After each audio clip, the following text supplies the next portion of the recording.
हाँ जी, हाँ जी, हाँ जी, हाँ जी, हाँ जी दोस्तों, सुस्वागतम सर। आज की अपनी कक्षा में सर, जिसको नहीं पता, अपना चल रहा है बिल्कुल फ्री ऑफ कॉस्ट वाला, हाँ जी सर, बिल्कुल फ्री वाला स्पॉम का बैच पूरा का पूरा यूट्यूब पे, जिससे आपको पूरी की पूरी जो लो है और SCMP है पूरी फ्री के अंदर हो जाएगी यूट्यूब में। और जो मेरा लो का टारगेट है वो अप्रोक्सीमेटली अपन लेके चल रहे हैं 35 to 40 आवर्स, 30 to 40 आवर्स ले लो इसको, 30 to 40 आवर्स पूरी लो अच्छे से आपकी हो जाएगी, स्पॉम आपका अच्छे से क्लियर। साथ में जो IBS जो पेपर नंबर 6 है उसमें भी आपके क्वेश्चंस आते हैं इससे, वो भी अपन अच्छे से कवर लेंगे।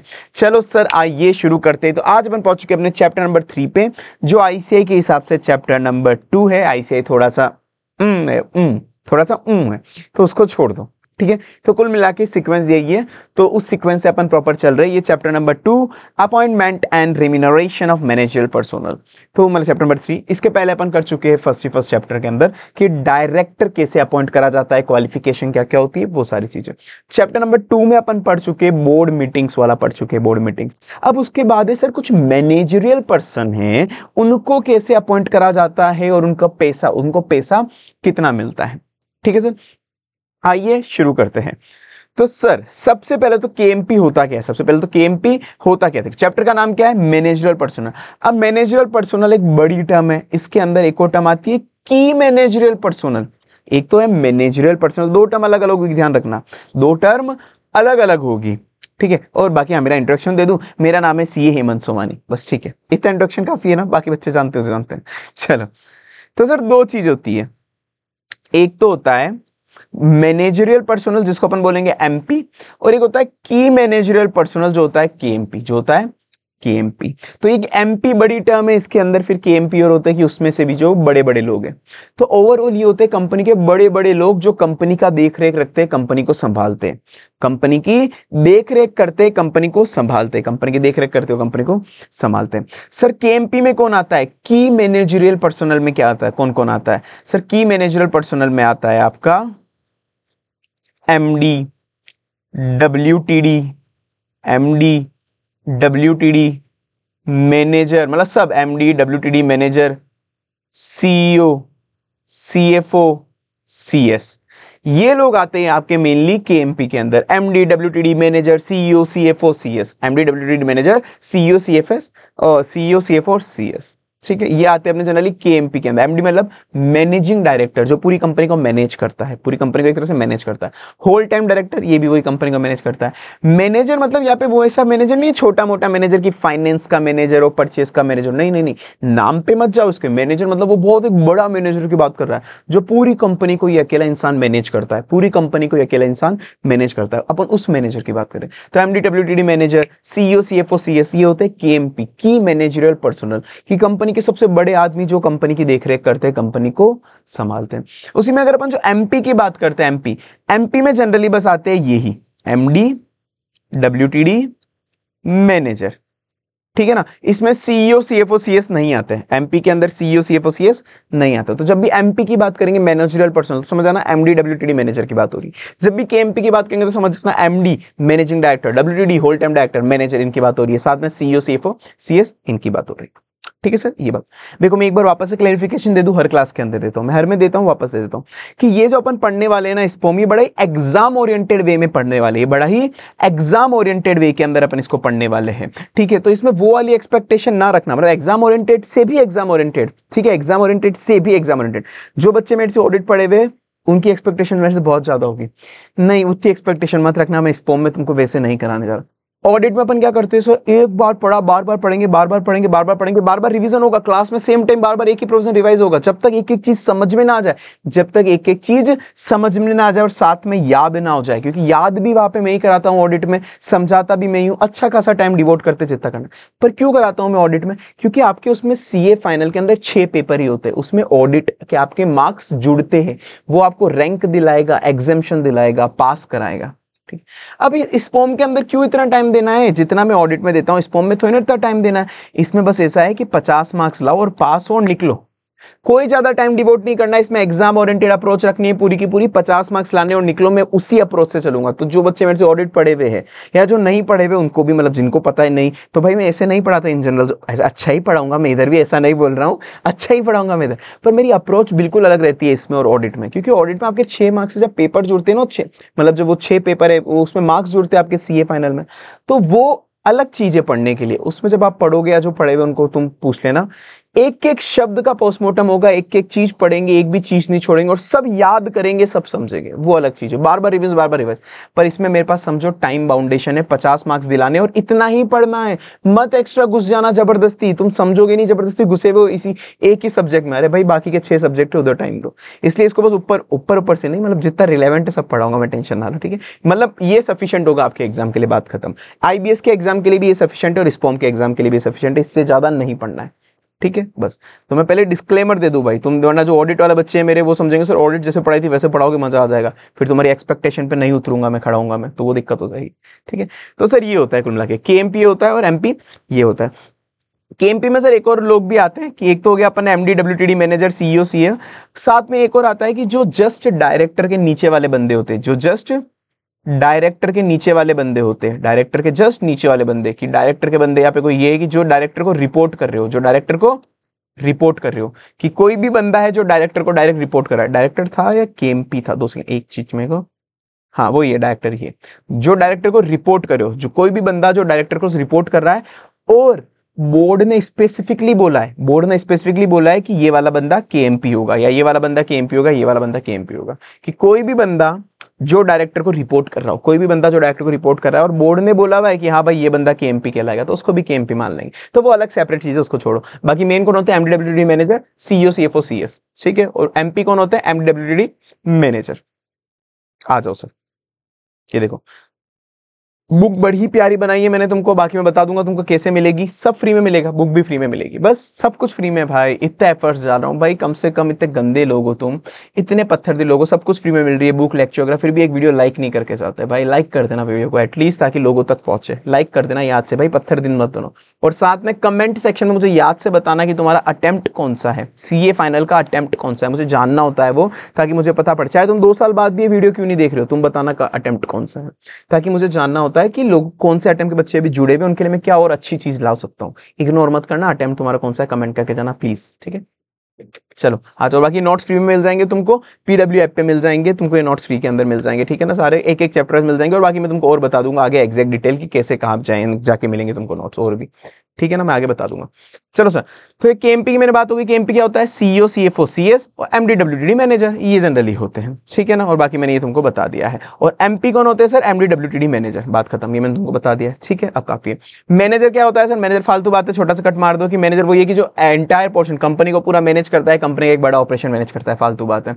सर एमडी क्या होता है, ये जब फुल टाइम अपना सिलेबस था ना, जब ये लो पहले एक सब्जेक्ट हुआ करती थी फुल फ्लेजर सीए फाइनल में, तो इसका क्वेश्चन आ जाता था कि इसका एक छोटा मोटा क्वेश्चन आ जाता था। सर एमडी मतलब होता है मैनेजिंग डायरेक्टर, सीधी बात है, जिसके पास, इसका एक वर्ड यूज होता है एमडी मतलब मैनेजिंग डायरेक्टर, वो डायरेक्टर जिसके पास सब्सटेंशियल पावर ऑफ मैनेजमेंट हो, जिसके पास सब्सटेंशियल पावर ऑफ मैनेजमेंट हो, या तो वो पावर एओए ने उसको दी हुई है, या कंपनी ने उसको दी हुई है, या जनरल मीटिंग में दी हुई है, या बोर्ड मीटिंग में दी हुई है, मतलब उसको कंपनी को मैनेज करने के लिए बहुत ज्यादा पावर है उसके पास, कंपनी को मैनेज करने के लिए उसके पास बहुत ज्यादा पावर है, या तो वो पावर एओए ने दी उसको, या कंपनी ने, या जनरल मीटिंग में, बोर्ड सेशन में, ठीक है, तो वो एमडी कहलाएगा। कुछ ऐसे काम होते हैं जो डे टू डे एक्टिविटी के होते हैं, जिसको अपन बोलते हैं एडमिनिस्ट्रेटिव नेचर वाले काम, जिसको अपन क्या बोलते हैं, एडमिनिस्ट्रेटिव नेचर वाले काम। अगर कोई भी डायरेक्टर कोई एडमिनिस्ट्रेटिव नेचर के काम कर रहा है, तो क्या वो मैनेजिंग डायरेक्टर कहलाएगा। जैसे फॉर एन एग्जांपल, कंपनी के कोई भी पेमेंट होते हैं, तो कोई ना कोई डायरेक्टर साइन तो करेगा ना उस चेक पे, कोई चेक इशू करेगा, तो अगर कंपनी वाला कोई पेमेंट कर रहा है, तो कोई साइन करने वाला बंदा तो चाहिए होगा, company is an artificial person, company खुद से तो साइन नहीं कर सकती, तो एक डायरेक्टर उस चेक पे साइन करेगा, या कोई भी कॉमन सील लगाएगा तो डायरेक्टर सील लगाएगा। तो क्या ऐसे छोटे मोटे काम करने से क्या अपन उसको बोल देंगे वो एमडी मैनेजिंग डायरेक्टर है? नहीं भाई, ये तो एडमिनिस्ट्रेटिव काम है, ऐसे छोटे मोटे काम से अपन नहीं बोलेंगे कि वो एमडी है। उसके पास सब्सटेंशियल पावर होनी चाहिए, substantial power of management. Sir substantial power का एग्जांपल क्या होता है? जैसे साइनिंग ऑफ फाइनेंशियल स्टेटमेंट वो बंदा साइन कर रहा है, फाइनेंशियल स्टेटमेंट वो बंदा साइन कर रहा है तो लग जाएगा भाई वो बहुत बड़ा आदमी है, उसके पास सब्सटेंशियल पावर है, तो उसको एमडी बोल सकते हैं अपन। तो वो सब अपन को देखना पड़ेगा। अब जैसे ये दिए हुए कि कोई भी एडमिनिस्ट्रेटिव काम है, जैसे कॉमन सील लगाना, चेक पे साइन करना, शेयर सर्टिफिकेट ट्रांसफर करना, ये सब केवल ये सारे एडमिनिस्ट्रेटिव काम से ही कोई बंदा क्या एमडी नहीं बन जाएगा, ठीक है ना। बाकी फालतू बातें, डब्ल्यूटीडी क्या होता है छोड़ दो, रिम्यूनरेशन क्या होता है वो सब फालतू बातें छोड़ दो। अब सर जैसे सब्सटेंशियल पावर में मैंने कहा था साइनिंग ऑफ एफएस होता है। कोई भी बंदा अगर एमडी बनना चाहता है तो क्या उसका डायरेक्टर होना कंपलसरी है? बिल्कुल कंपलसरी है। मतलब पहले कोई बंदा डायरेक्टर होगा, उसी को तो मैनेजिंग डायरेक्टर बनाएंगे। तो ऐसा थोड़ी ना होगा कोई बंदा डायरेक्टर ही नहीं है और उसको मैनेजिंग डायरेक्टर बना दे, ऐसा नहीं होता, ठीक है। बाकी फालतू बात है, वो एडिशनल डायरेक्टर भी एमडी डब्ल्यूटीडी बन सकता है, वो रोटेशनल भी हो सकते हैं, वो सब फालतू बातें हैं।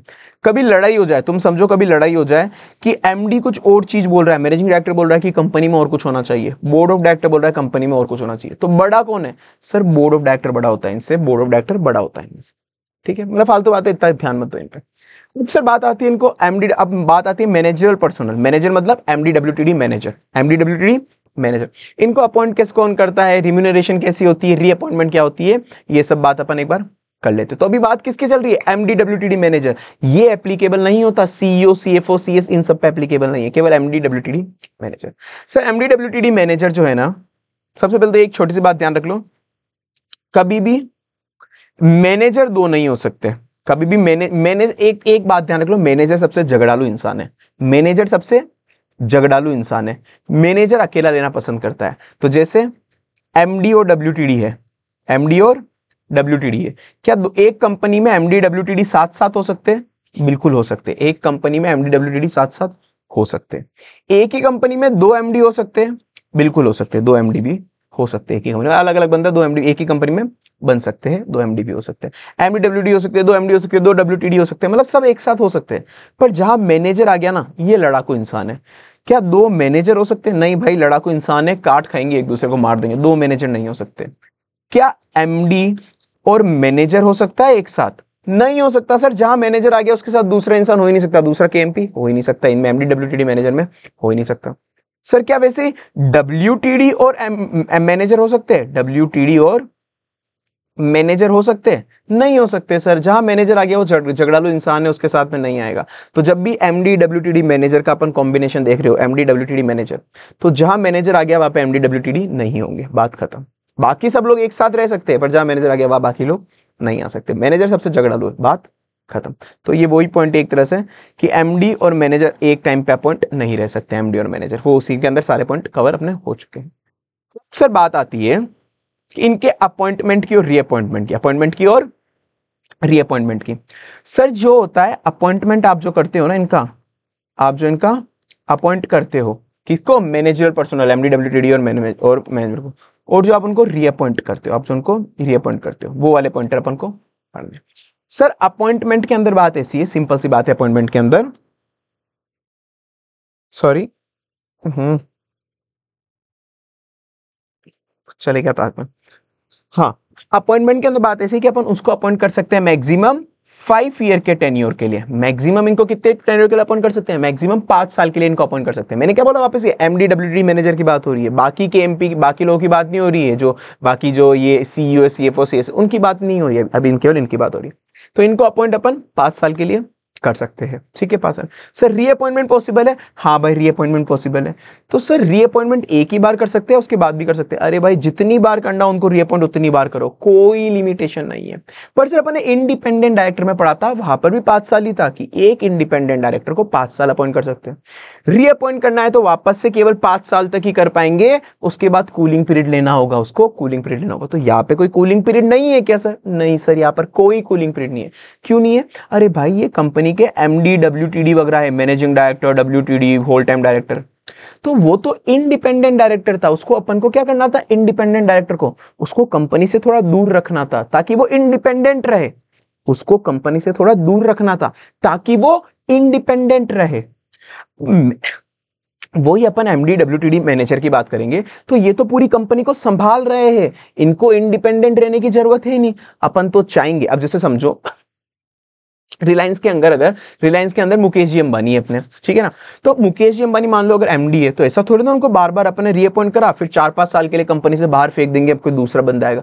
नहीं भाई, मुकेश जी अंबानी जो है ना हमारे, उनको पूरी की पूरी रिलायंस की नॉलेज है। रिलायंस उससे अच्छा कोई संभाल नहीं सकता, उनसे अच्छा कोई रिलायंस संभाल ही नहीं सकता है, सिंपल सी बात है। तो अपन तो चाहेंगे वो कंपनी के साथ रहे जिंदगी भर, अपन तो यही चाहेंगे। तो इसीलिए इनको बस 5 साल के लिए अपॉइंट करो, पर रीअपॉइंट बार बार करो, बार बार करो, बार बार करो, बार बार करो। पर एक रीअपॉइंटमेंट में एक पॉइंट है कि जब आप उनको रीअपॉइंट करोगे ना, तो उनका लेट से 5 साल का टेन्योर था, ये पूरा का पूरा 5 साल का टेन्योर था, पूरा का पूरा 5 साल।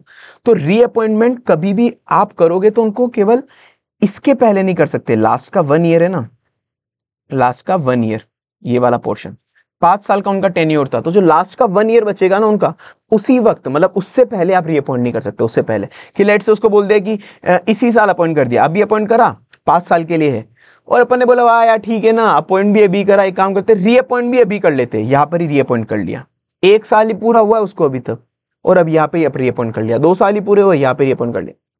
भाई एक बार उसका टेन्योर खत्म होने दो, और खत्म भी नहीं होने दे रहे तो भी जो 5 साल आपके कंप्लीट होने वाले हैं ना, 5 साल यहाँ पर कंप्लीट होने वाले हैं आपके इस जगह, तो उसके जस्ट 1 साल पहले तक आप अपॉइंट कर सकते हो, उसके जस्ट 1 साल पहले तक आप अपॉइंट कर सकते हो, ये नहीं कि उसके भी पहले अपॉइंट कर दिया, रीअपॉइंट कर दिया, ठीक। ये पोर्शन आपको ध्यान रखना है। अब जैसे इसका क्वेश्चन भी नीचे आओ, ये देखो मैंने क्वेश्चन भी इसी के अंदर डाल दिया भाई, मैंने तुम्हारे लिए क्वेश्चन भी डाले हुए भाई, इतना बड़ी मेहनत करी ना मैंने तुम्हारे लिए।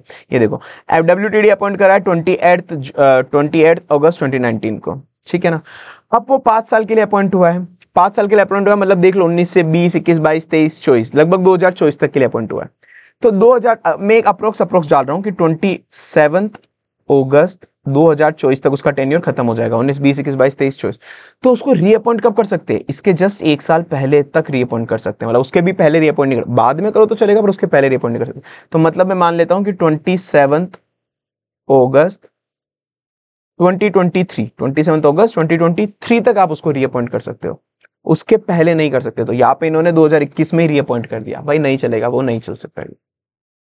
ठीक है, तो वैसे तो मैंने क्वेश्चन एमसीक्यू तुम्हारे लिए प्रैक्टिस के लिए जितने भी उसके क्रक्स मैंने यहाँ पे डाल दिया ताकि तुम्हारा पता पड़ते रहे प्रोजन पढ़ते पढ़ते कि ये क्वेश्चन पूछे हैं। बड़ी मेहनत से बुक बनाई है भाई, मैं तो बोल रहा हूँ, तुम लाइक वाइक कुछ नहीं करके जाते बड़े पेशेंट लोग, पर फिर भी इसके अलावा मैंने, ताकि ये तो है, इसके अलावा मैं तुमको एक एमसीक्यू बुकलेट सेपरेट दे दूंगा जो एमसीक्यू दिए हुए ताकि प्रैक्टिस के लिए वो एमसीक्यू बुकलेट दे दूंगा, साथ में एक टाइम न्यूमेरिकल लिमिट की बुकलेट, क्योंकि ऐसे है ना टाइम न्यूमेरिकल लिमिट से बहुत सारे क्वेश्चन पूछ रही है, बहुत सारे मतलब बहुत सारे क्वेश्चन कि टाइम जितनी भी टाइम न्यूमेरिकल लिमिट है, जितनी भी क्रक्स है और जितने भी एमसीक्यू है उनके क्रक्स, जैसे मैंने एमसीक्यू के क्रक्स दिए ना सेम सेम वैसे ही उनके क्रक्स मैं तुमको इस वाली पीडीएफ में दे दूंगा। तो ये 1-2 पीडीएफ में तुमको सेपरेटली शेयर कर दूंगा, ठीक है ना। ये वाली याद से ले लेना, ये वाली पीडीएफ ये छोड़ के मत जाना एक बार, वन टाइम तुम्हारी प्रैक्टिस के लिए। तो टाइम न्यूमेरिकल लिमिट वगैरह जितनी भी ये सब मिल जाएगी तुमको अलग से। भाई बहुत मेहनत करी तुम्हारे लिए तो मैंने, भाई तुम कैसे पत्थर दिल लोग हो, ठीक है। चलो तो ये रहा sir time limit. Appointment reappointment maximum 5 साल के लिए कर सकते हैं, मैंने यही कहा था, अपॉइंट भी करोगे रीअपॉइंट भी करोगे तो 5-5 साल के लिए ही करोगे। पर रीअपॉइंट जब करना है तो only with in 1 year before the term of expiry, जैसे एक्सपायर होने वाला उसका टर्म उसके विद इन 1 ईयर तक ही आप कर सकते हो, उसके पहले, ठीक है ना। और उसके बाद करना चाहो तो करो, पर उसके 1 साल पहले मत कर देना। अब सर कुछ डिस्क्वालिफिकेशन, अब कुछ डिस्क्वालिफिकेशन है कि कौन बंदा MD-WTD मैनेजर नहीं बन सकता। सर सिंपल सी बात है, ये बंदे नहीं कर सकते जो 21 साल से छोटे हो, जो 21 साल से छोटे हो, मतलब एटलीस्ट 21 साल के तो आप होने ही चाहिए, एटलीस्ट 21 साल से तो 21 साल के तो आप होने ही चाहिए MD-WTD मैनेजर बनने के लिए। भाई कंपनी की इतनी बड़ी रिस्पॉन्सिबिलिटी है, आप अभी तक जमीन से उगे ही नहीं, पैदा ही नहीं हुए पूरे प्रॉपर, और आपको डायरेक्ट MD-WTD मैनेजर बनना है ना, भाई इसका नहीं होगा। और सर फिर एक लिमिट आती है ना कि एक एज तक ही आप चीजें संभाल सकते हो, एक एज तक ही चीजें संभाल सकते हो। तो उन्होंने बोला 70 साल तक, 70 साल के पहले, 70 साल के पहले मतलब 70 साल भी नहीं, 70 साल के पहले। जैसे आप 70 टच हुए आपको कंपनी छोड़नी पड़ेगी, जैसे आप 70 टच हुए वैसे आपको कंपनी छोड़नी पड़ेगी। तो आप MD-WTD मैनेजर कब बन सकते हो, जब आप एटलीस्ट 21 साल के हो, जब आप एटलीस्ट 21 साल के हो तो बन सकते हो।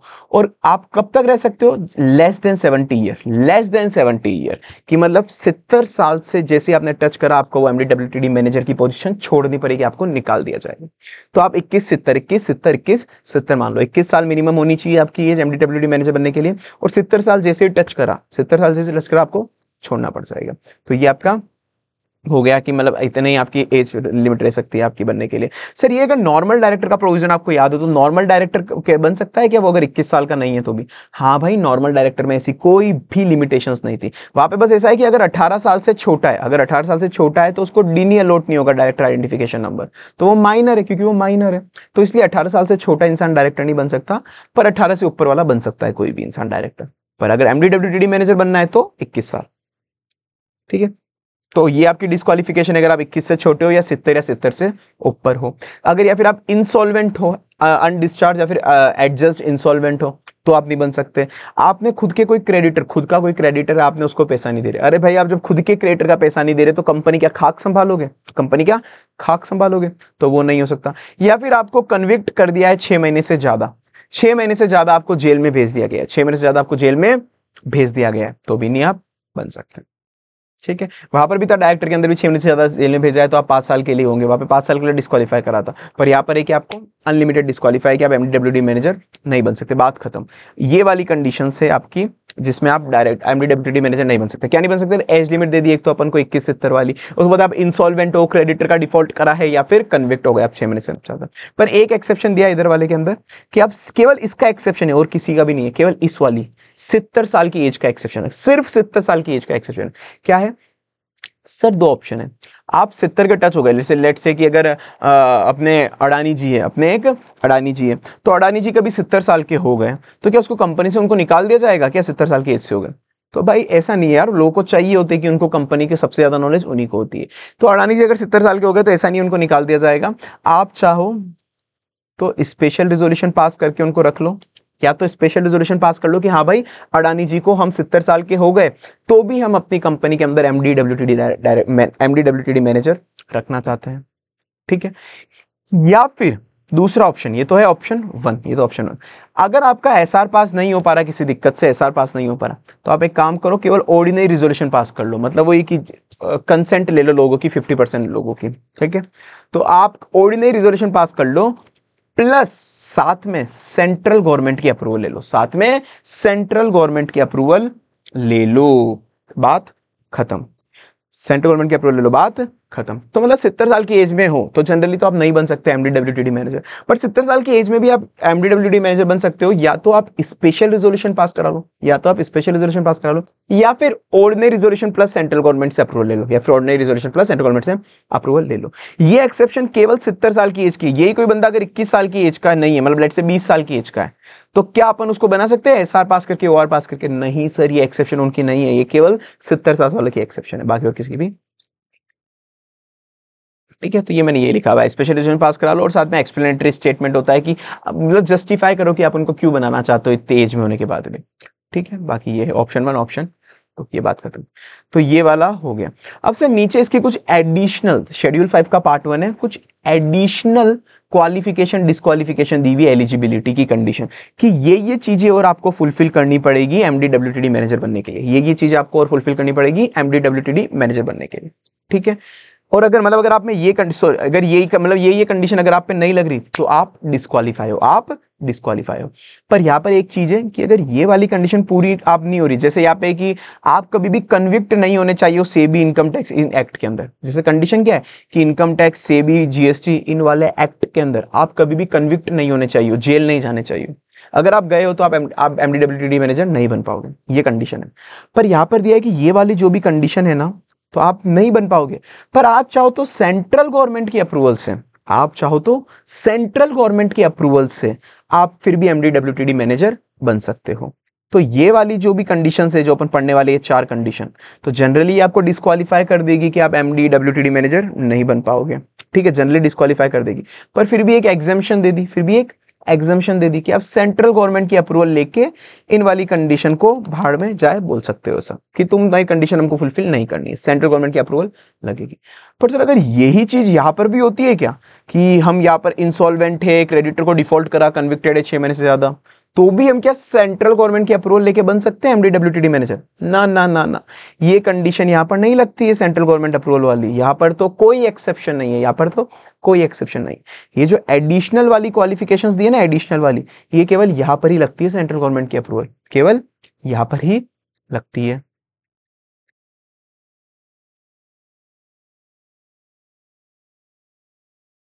ठीक है सर, चलो आओ। अब क्या क्या है कि जहां जहां पर आपको सेंट्रल गवर्नमेंट की अप्रूवल के लिए बिना आप नहीं बन सकते हैं, क्या क्या है सर? सिंपल सी बात है, 19 लॉज दिए, 19 एक्ट दिए हैं जो लॉ होते हैं। इसके अंदर लगभग सारे एक्ट आ गए, बहुत सारे, जैसे company act, SEBI act, income tax act, GST act, FEMA, PMLA, IBC, custom act, ये बहुत सारे एक्ट आ गए जो भी तुम्हारे दिमाग में। उनमें आप कभी भी कन्विक्ट नहीं होंगे, कभी भी आप जेल नहीं जाओगे उसके अंदर, मतलब एनी पीरियड, एनी पीरियड मतलब एनी पीरियड, चाहे आप 2 दिन के लिए भी अगर इसके अंदर जेल गए, कन्विक्ट हो गए, तो आप एमडी डब्ल्यूटीडी मैनेजर नहीं बन पाओगे। तो यहाँ पे कोई भी टाइम पीरियड नहीं है, एनी पीरियड, एनी पीरियड, ठीक है ना।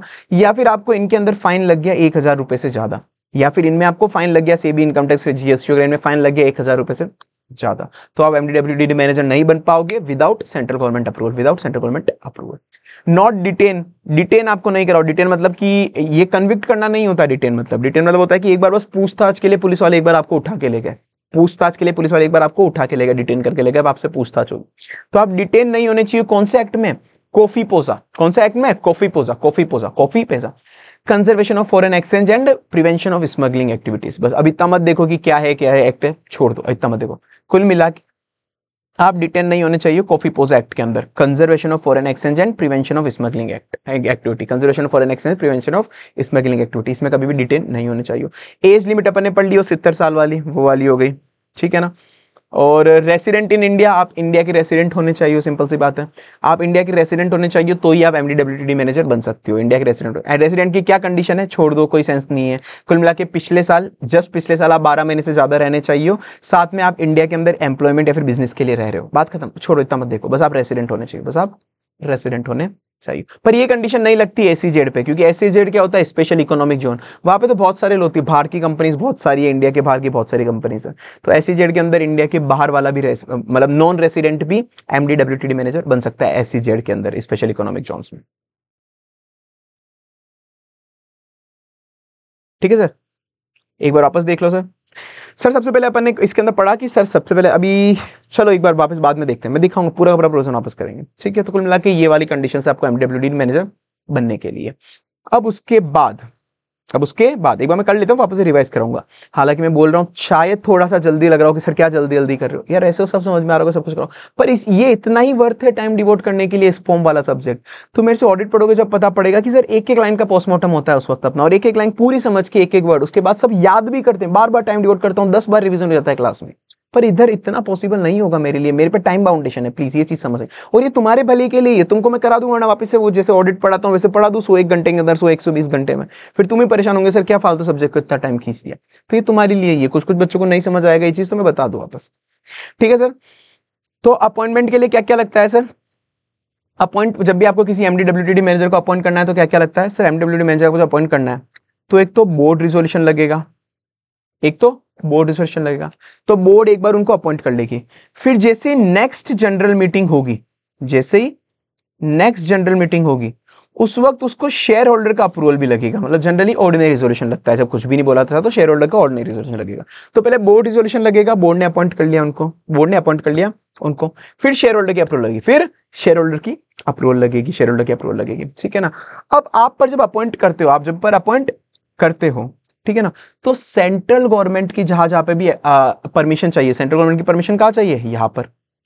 हो सकता है ये वाला केस हो सेंट्रल गवर्नमेंट की परमिशन, तो सेंट्रल गवर्नमेंट की परमिशन ले लेनी है with in 90 days, with in 90 days MR2 के अंदर, MR2 के अंदर, MR2 के अंदर, मतलब अपन को सेंट्रल गवर्नमेंट की अप्रूवल भी ले लेनी है, और साथ में ROC को भी बता देना है 60 डेज के अंदर। यहाँ पे 60 डेज की टाइम लाइन है, यहाँ पे 90 डेज की टाइम लाइन है। तो 90 डेज के अंदर अंदर सेंट्रल गवर्नमेंट की अप्रूवल भी ले लेनी है, और ROC को भी बता देना है अपॉइंटमेंट होने के बाद 60 डेज के अंदर अंदर, 60 डेज के अंदर अंदर, ठीक है। तो सर एमडब्ल्यूटीडी मैनेजर अपॉइंट कैसे होंगे सर? सर सीधी बात, सबसे पहले बोर्ड का रिजोल्यूशन लगेगा, बोर्ड रिजोल्यूशन होने के बाद जैसे नेक्स्ट जनरल मीटिंग होगी, वहां पे शेयर होल्डर की अप्रूवल लगेगी, ठीक है, बात खत्म। और उसके बाद अगर जहां जहां पर भी एप्लीकेबल है, कि जहां जहां पर भी अपन को लग रहा है कि सेंट्रल गवर्नमेंट की परमिशन चाहिए, वहां पर अपन MR2 के अंदर 90 डेज के अंदर सेंट्रल गवर्नमेंट की अप्रूवल ले लेंगे, और ROC को भी 60 डेज के अंदर MR1 के अंदर बता देंगे। अब सर एक बात बताओ, बात बताओ,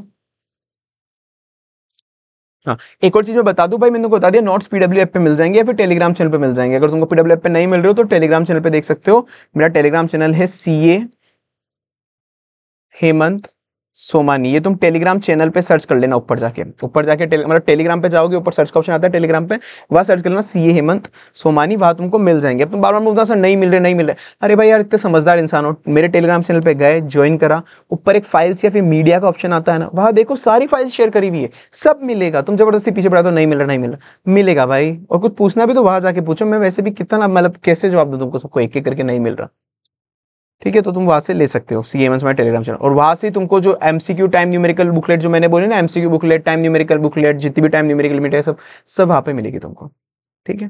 चलो, हाँ तो अभी तुम चाहो तो अभी एक बार देख सकते हो जाके, एक बार ज्वाइन कर लो, बाद में मत पूछना मुझसे।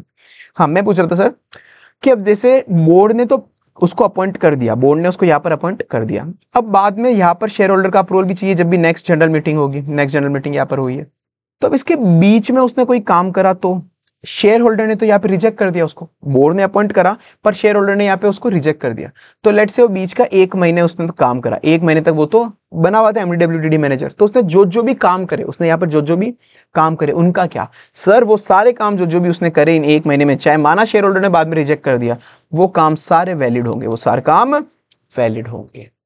हाँ जी सर, तो बोर्ड ने उसको अपॉइंट करा, शेयर होल्डर ने बाद में उसको मतलब बाद में उसको अपॉइंटमेंट अप्रूव करेगा, वो बात की बात है, पर जब तक चाहे शेयर होल्डर उसको रिमूव भी क्यों ना कर दे, चाहे शेयर होल्डर मना कर दे कि नहीं नहीं ये हमको नहीं चाहिए, तो भी उसने जो काम करे इन दोनों के बीच में वो वैलिड होंगे ही वैलिड होंगे। हाँ इसके बाद वो जो भी काम करेगा वो वैलिड नहीं होंगे, अब तो वो रहा ही नहीं, अब तो एमडब्ल्यूटीडी रहा ही नहीं, ठीक है। तो इसके बाद वाले नहीं, पर इसके पहले के जो काम करे वो सारे वैलिड माने जाएंगे, ठीक है सर। आ जाओ, तो यही है, ये वही वाला पॉइंट है जो मैं तुमको अभी समझाती है, अपना प्रोविजन हो गया। बस अभी सेक्शन की एप्लीकेबिलिटी है जो तुम देख लो, अब इतना ध्यान मत दो, हर एक इसका जो सब सेक्शन है अभी जो अपन ने पढ़े, इसके हर एक सब सेक्शन अलग अलग कंपनी पे अलग अलग एप्लीकेबल होते हैं, इतना ध्यान मत दो। कुल मिला के ये देखो कि कौन सा सेक्शन एप्लीकेबल नहीं होता है, कभी भी इसका क्वेश्चन है, जैसे ये वाला थोड़ा है, ये वाला इस पे एक टिक मार लो, गवर्नमेंट कंपनी के अंदर अपॉइंटमेंट रीअपॉइंटमेंट के लिए, गवर्नमेंट कंपनी के लिए इस पे टिक मार लो अभी मेनली, बाकी और ज्यादा मत देखो, और कुछ भी मत देखो ज्यादा, कि गवर्नमेंट कंपनी के अंदर अपॉइंटमेंट रीअपॉइंटमेंट के लिए कि 5 साल का एक टेन्योर होगा, 1 साल के पहले रीअपॉइंट कर सकते हैं ऐसा, तो गवर्नमेंट कंपनी में वो एप्लीकेबल नहीं होता। प्राइवेट में एप्लीकेबल होगा, ध्यान रखना, प्राइवेट में एप्लीकेबल होगा पर गवर्नमेंट में एप्लीकेबल नहीं होगा। गवर्नमेंट कंपनी चाहे तो 5 से ज्यादा साल के लिए भी अपॉइंट कर सकती है, 1 साल के पहले भी उसको रीअपॉइंट कर सकती है, कोई दिक्कत नहीं है। और साथ में जो भी एक्ट, मैंने नहीं बोला कि जो भी एक्ट होंगे वो तुम्हारे वैलिड होंगे, चाहे शेयर होल्डर ने बाद में रिजेक्ट कर दिया है, तो ये यहाँ पर नहीं लगता, प्राइवेट और गवर्नमेंट दोनों पे एप्लीकेबल नहीं है ये वाला एक्ट वैलिड वाला प्रोविजन, ठीक है। मतलब आपने कोई भी काम करा, शेयर होल्डर ने रिजेक्ट कर दिया तो भाड़ में जाओ, फिर आप पे वैलिड नहीं है वो काम, वो वैलिड नहीं है आप पे, ठीक है सर। चलो बाकी मेन यही वाला पॉइंट था, प्राइवेट पे एप्लीकेबल होता है 5 साल 1 साल वाली लिमिट, पर गवर्नमेंट पे एप्लीकेबल नहीं है। डन सर, ये वाला सेक्शन अपना हो गया। एक बार चलो कुछ पॉइंट नोट्स के लिए मैंने तुमको बता दिया, एमडब्ल्यूडी क्या दोनों एक साथ हो सकते हैं, 2 एमडी एक साथ हो सकते हैं, नहीं हो सकते, 2 मैनेजर एक साथ हो सकते हैं, नहीं हो सकते हैं। मैनेजर जहाँ पे भी आगे कुल मिला के लड़ाकू है, पर कोई ऐसा हो जाए कि MD plus manager of finance department, management of accounts department, वो मैनेजर तो नॉर्मल मैनेजर है, वो कंपनी का मैनेजर नहीं है, वो तो साथ में हो सकते हैं। एमडी क्या लाइफ टाइम के लिए अपॉइंट कर सकते हैं, नहीं सर, 5 साल की लिमिट दी हुई है ना, ठीक है। और क्या है सर, ठीक है सर, वही सारी बातें जो मैंने तुमको पहले ही बता दी, जो तुमको बताई थी वो सारी बातें मैंने ऑलरेडी बता दी। सीएफओ को रीअपॉइंट करता उन्होंने 3 साल पहले, देखो यहां पर उसको अपॉइंटमेंट करा था 5 साल के लिए, उसका रीअपॉइंट यहां पर उसका पीरियड खत्म होने वाला था, उन्होंने 3 साल पहले ही उसको रीअपॉइंट कर लिया सीएफओ को, कर सकते हैं क्या? अरे हाँ भाई बिल्कुल कर सकते हैं। ये वाला प्रोविजन किसके लिए? MD WTD manager, CEO CFO CS के लिए नहीं है, यही कंफ्यूजन होगा बार बार तुमको, ठीक है। तो ये प्रोविजन केवल एमडी डब्ल्यूटीडी मैनेजर के लिए पढ़ रहे हैं अभी। चलो सर एक बार वापस से एक बार ऊपर से गो थ्रू कर लेते हैं इसको सर। तो सर अपन ने एमपी पढ़ा, सेक्शन 196 पढ़ा, सेक्शन याद करने की जरूरत नहीं है तो मैं ठीक है यू बता देता हूँ। एमडीडब्ल्यूटीडी मैनेजर के लिए पढ़ा कि एमडीडब्ल्यूटीडी मैनेजर, एक तो मैनेजर जहाँ पे भी आ गया उसके साथ कोई दूसरा बंदा नहीं रहेगा। उसके बाद टाइम लिमिट क्या होती है? 5 साल के लिए उनको अपॉइंट कर सकते हैं, रीअपॉइंट बार बार करो बार बार करो बार बार करो, पर जो रीअपॉइंट करोगे वो एटलीस्ट एक्सपायर होने के टाइम पर, जब उसका एक्सपायर होने वाला है उससे 1 साल पहले ही कर सकते हो, उसके पहले नहीं कर सकते। उसकी लिमिट क्या, मिनिमम आप 21 साल की एज के होंगे तो 70 साल की एज टच नहीं करनी, और 70 साल की एज का एक्सेप्शन अपन ने बताया था, तो एसआर पास कर लो या ओआर प्लस सेंट्रल गवर्नमेंट से अप्रूवल ले लो। बाकी आप इंसॉल्वेंट नहीं होने चाहिए, क्रेडिटर पर डिफॉल्ट नहीं करना चाहिए, 6 महीने से ज्यादा कन्विक्ट नहीं होना चाहिए। और अगर ये वाली चीजें हो रही है तो सेंट्रल गवर्नमेंट की अप्रूवल आपको लगेगी कि जो 19 एक्ट है उसके अंदर कभी भी आपको कन्विक्ट नहीं होना है, और 1000 रुपए का फाइन आपको कभी भी नहीं भरना है इनके अंदर, मतलब नहीं होना चाहिए। डिटेन आपको कभी भी करा कॉफी पोसा के अंदर, या फिर आप वो 70 साल की एज और आप रेसिडेंट होने चाहिए। अगर आप रेसिडेंट नहीं हो तो आपको सेंट्रल गवर्नमेंट की अप्रूवल लगेगी। बाकी अप्रूवल आपको किसकी लगती है, एमडब्ल्यूडी मैनेजर कौन अपॉइंट करते हैं, बोर्ड ऑफ डायरेक्टर अपॉइंट करते हैं, शेयर होल्डर्स को नेक्स्ट एजीएम में अप्रूव करते हैं, और अगर सेंट्रल गवर्नमेंट की अप्रूवल की जरूरत है तो 90 डेज में ले लेना MR2 के अंदर, और आरओसी को 60 दिन के अंदर अंदर MR1 के अंदर बता देना। कोई भी एक्ट उन्होंने करे हैं, अगर सेंट्रल शेयर होल्डर ने बाद में अप्रूव करा तो भी उसके पहले जो एक्ट हुए वो सारे वैलिड माने जाएंगे। डन सर, ये वाला अपना प्रोविजन हो गया अच्छे से। अब सर सेक्शन 197 मतलब उनको डायरेक्टर्स को पैसा कितना देना, डायरेक्टर को पैसा कितना देना, ये किस पे एप्लीकेबल है, केवल पब्लिक कंपनी पे एप्लीकेबल है, प्राइवेट पे गवर्नमेंट पे एप्लीकेबल नहीं है, केवल पब्लिक कंपनी पे एप्लीकेबल है और किसी पे भी एप्लीकेबल नहीं है। तो सर इनको पैसा कितना देना है जो भी है। अब यहां पर अपन पढ़ेंगे जितने भी डायरेक्टर है कौन कौन यहां पर, एक तो ये किसके लिए पैसे की बात कर रहे हैं, एमडी डब्ल्यूटीडी मैनेजर, मतलब जितने भी मैनेजरल पर्सोनल है वो, plus other directors, plus other director, मतलब जो बाकी डायरेक्टर होते हो जनरली एमपी या केएमपी नहीं होते, ध्यान रखना, अदर डायरेक्टर जितनी भी है वो मैनेजर पर्सन की मैनेजर पर्सन जनरली नहीं होते, पर यहाँ पर अपन रिम्यूनरेशन की बात उनकी भी करेंगे। तो एमडी डब्ल्यूटीडी प्लस मैनेजर और अदर डायरेक्टर इनके लिए अपन एक बार पढ़ लेते हैं कि इनको कितना पैसा देना है। इनके लिए लिमिट है कि आप इससे ज्यादा पैसा नहीं दे सकते, इनको इससे ज्यादा पैसा आप नहीं दे सकते। तो सर सारे डायरेक्टर को मिला के और मैनेजर को मिला के, मतलब जो मेन मैनेजर अपना, ठीक है, इंक्लूडिंग इंडिपेंडेंट डायरेक्टर, इन सबको मिला के मैक्सिमम 11% ऑफ नेट प्रॉफिट ही दे सकते हो। सारे डायरेक्टर, एमडी डब्ल्यूटीडी मैनेजर, उसके अलावा जितने भी डायरेक्टर बचे, इंडिपेंडेंट डायरेक्टर, सबको मिला के मैक्सिमम 11% ऑफ नेट प्रॉफिट ही आप दे सकते हो, 11% ऑफ नेट प्रॉफिट ही आप दे सकते हो। और सर एमडी डब्ल्यूटीडी मैनेजर को मिला के कितना दे सकते हैं, ये तो था सारे के सारे डायरेक्टर को मिला के, और अगर कंपनी के अंदर केवल एक ही एमडी डब्ल्यूटीडी मैनेजर है, मतलब या तो एमडी है या डब्ल्यूटीडी या मैनेजर है, कोई एक ही बंदा है, या तो एमडी है या डब्ल्यूटीडी या मैनेजर है, केवल एक ही बंदा है, ठीक है, एमडी डब्ल्यूटीडी मैनेजर के अंदर केवल एक ही बंदा है। तो इनमें से जो भी वो एक बंदा होगा ना, तो ये अकेला कंपनी का पूरा भार कौन संभाल रहा है, ये अकेला बंदा कंपनी का इतना सारा काम कर रहा है, तो भाई उस अकेले बंदे को अपन 5% दे देंगे, 5% तक उस अकेले बंदे को दे देंगे। भाई अकेला बंदा कितना काम संभाल रहा है यार, अकेला बंदा कितना काम संभाल रहा है, ठीक है। तो एमडीडब्ल्यूडी मैनेजर अगर एक ही है तो 5% दे देंगे, ठीक है ना, ऐसा हो जाएगा। और अगर एक से ज्यादा एमडीडब्ल्यूडी मैनेजर हो तो, अगर एक से ज्यादा डब्ल्यूटीडी मैनेजर हो तो भाई उन सबको मिला के, मतलब या तो एक से ज्यादा एमडी हो, दो एमडी हो, दो डब्ल्यूटीडी हो, या फिर एमडी प्लस डब्ल्यूटीडी हो, या फिर दो मैनेजर हो, ऐसा कुछ करके, मतलब जो भी कुल मिला के एक से ज्यादा पर्सन है ये लोग यहाँ पे, वैसा हो तो इन सबको मिला के 10% ही देंगे, सबको मिला के 10% तक ही देंगे, सबको मिला के 10% तक ही देंगे। वापस बोल रहे हैं केवल पब्लिक कंपनी पे एप्लीकेबल है, प्राइवेट और गवर्नमेंट पे एप्लीकेबल नहीं है, प्राइवेट गवर्नमेंट पे एप्लीकेबल नहीं है, ठीक है। तो सर एमडीडब्ल्यू अगर सारे के सारे डायरेक्टर के एमपी वगैरह, मतलब सारे के सारे डायरेक्टर, एमडीडब्ल्यूडी मैनेजर और सारे डायरेक्टर को मिला के टोटल 11% ही देंगे, टोटल 11% ही देंगे। और अगर कंपनी में केवल एक एमडीडब्ल्यूडी मैनेजर है, कंपनी में केवल एक एमडीडब्ल्यूडी मैनेजर है, तो उस अकेले को, क्योंकि कंपनी का इतना भार संभाल रहा है, कंपनी का अकेला इतना काम कर रहा है, तो 5% तू ले ले, 5% तू अकेला ही ले ले। पर अगर एक से ज्यादा एमडीडब्ल्यूडी मैनेजर है, मतलब ऐसा कुछ है कि एक से ज्यादा है, ठीक है, तो 10% तक दे देंगे, तो 10% तक दे देंगे, ठीक है। तो और सर अब ये बताओ कि जो अदर डायरेक्टर, आपने कहा अपन अदर डायरेक्टर की बात करेंगे, तो जो अदर डायरेक्टर उनको कितना मिलेगा, ये तो बात होगी एमडीडब्ल्यूडी मैनेजर की ये वाली, तो अदर डायरेक्टर को कितना मिलेगा। अगर कंपनी में कोई भी एमडीडब्ल्यूडी मैनेजर नहीं है, अगर कंपनी में कोई भी एमडीडब्ल्यूडी मैनेजर नहीं है, कोई एमडी नहीं है, कहा गया कोई एमडी नहीं है, कोई डब्ल्यूटीडी नहीं है, कोई मैनेजर नहीं है, तो अपन उनको 3% तक दे देंगे, उनको अपन 3% तक दे देंगे, चलो तुम 3% रख लो। और अगर कंपनी में कोई एमडी डब्ल्यूटीडी मैनेजर एग्जिस्ट करता है, कोई भी इनमें से एमडी डब्ल्यूटीडी मैनेजर कोई भी एग्जिस्ट करता है इस वाले केस में जैसे ये, तो बाकी डायरेक्टर को कितना पैसा देंगे, बाकी डायरेक्टर को केवल 1% तक देंगे, केवल 1% तक देंगे, क्योंकि भाई मेन काम तो जो होता है, मेन काम एमडी डब्ल्यूटीडी मैनेजर संभालते हैं कंपनी का, तुम लोग तो अब वैसे ही कुछ नहीं कर रहे, तो तुम केवल 1% ही देंगे, तुम्हें केवल 1% ही देंगे, जो भी रिमेनिंग अदर डायरेक्टर है उनको, एमडी डब्ल्यूटीडी मैनेजर के अलावा। ठीक है सर, सब कुछ क्लियर है ना, क्लियर ना सर। देखो वापस देख लेते हैं सर, जितने भी डायरेक्टर है, जितने भी मतलब हर एमडी डब्ल्यूटीडी मैनेजर या फिर जो बाकी रिमेनिंग डायरेक्टर, सबको मिला के देना टोटल 11% तक ही, उससे ऊपर नहीं देंगे। और अगर कंपनी के अंदर एक ही एमडी डब्ल्यूटीडी मैनेजर है, एक ही है, तो उसको 5% दे देंगे, कंपनी का भार तो अकेला संभाल रहा है। या फिर एक से ज्यादा है एमडी डब्ल्यूटीडी मैनेजर, तो एमडी डब्ल्यूटीडी मैनेजर को 10% तक दे देंगे, 10% तक दे देंगे। अब सर बाकी डायरेक्टर का क्या, बाकी डायरेक्टर का ऐसा है कि अगर कंपनी के अंदर कोई भी एमडी डब्ल्यूटीडी मैनेजर नहीं है, तो मतलब इन बेचारे बाकी वाले डायरेक्टर को ज्यादा काम करना पड़ रहा है, तो तुम 3% लो, तुम 3% लो। पर अगर कोई एमडीडब्ल्यूटीडी मैनेजर एग्जिस्ट करता है तो बाकी डायरेक्टर की ज्यादा इज्जत नहीं करेंगे अपन, उनको केवल 1% ही देंगे, उनको केवल 1% ही देंगे। समझे ना सर, सब क्लियर है? चलो अब मैं बार बार रिवाइज नहीं करा सकता सर, अभी देखो मेरी भी लिमिटेशन है, मैंने कहा टाइम बाउंडेशन है। ऑडिट पढ़ोगे तुम मेरे से, जब तुमको समझ आएगा सर आप छोड़ते ही नहीं हो एक ही चीज को 10 बार, पर अभी मेरे पास टाइम बाउंडेशन है भाई, नहीं कर सकता। अब सर अगर इनसे ज्यादा देना हो तो सर सिंपल सी बात, अगर कहीं भी ज्यादा देना हो तो केवल 11% से ज्यादा देना है ना, तो आप ऑर्डिनरी रिजोल्यूशन लगा देना, तो आप ऑर्डिनरी रिजोल्यूशन लगा देना। बाकी इनके अलावा सब जगह स्पेशल रिजोल्यूशन लगेगा, इनके अलावा सब जगह स्पेशल रिजोल्यूशन लगेगा। ठीक है, तो अगर आपको 11% से ज्यादा देना है, अगर आपको 11% से ज्यादा देना है तो एक ऑर्डिनरी रिजोल्यूशन लगा दो। पर इसके अलावा जो भी अपनी लिमिट थी 5%, 10%, 1%, 3%, इनसे ज्यादा देना है तो आपको स्पेशल रिजोल्यूशन लगाना पड़ेगा। एमसीक्यू अच्छे खासे घुमाता है, मेन पॉइंट ये है कि सब जगह स्पेशल रिजोल्यूशन लगेगा, कहीं पे भी ज्यादा देना है, बस 11% से ज्यादा देना है तो ऑर्डिनरी रिजोल्यूशन लगेगा, तो ऑर्डिनरी रिजोल्यूशन लगेगा। ठीक है सर,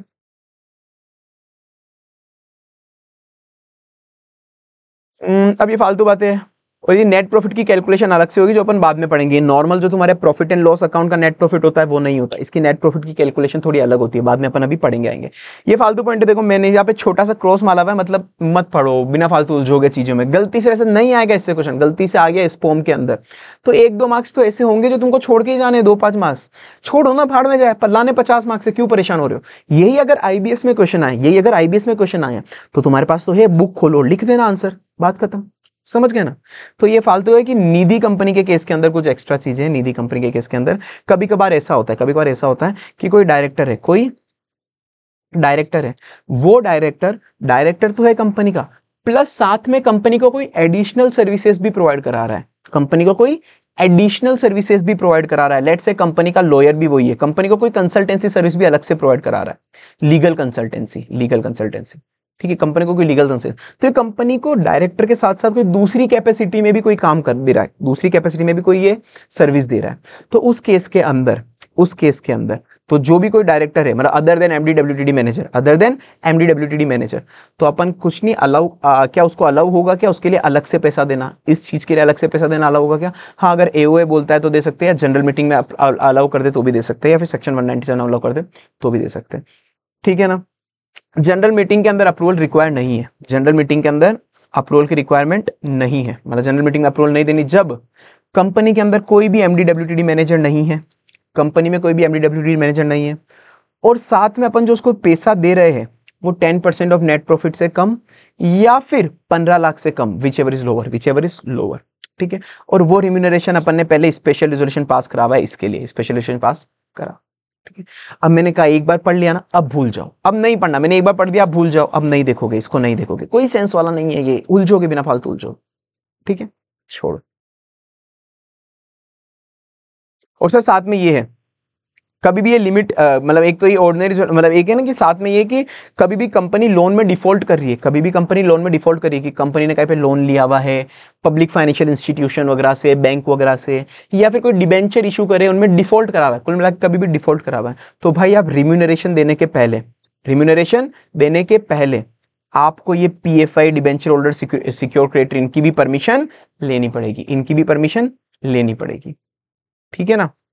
शेयर होल्डर के पहले इनकी परमिशन लेनी पड़ेगी। भाई तुम हमारा पैसा तो दे नहीं रहे हो और तुम्हारे डायरेक्टर्स को इतना सारा पैसा दे रहे हो कि अगर कभी भी आपने डिफॉल्ट करा, डिफॉल्ट नहीं करा तो नहीं लेनी भाई, डिफॉल्ट करा तो ही लेनी है।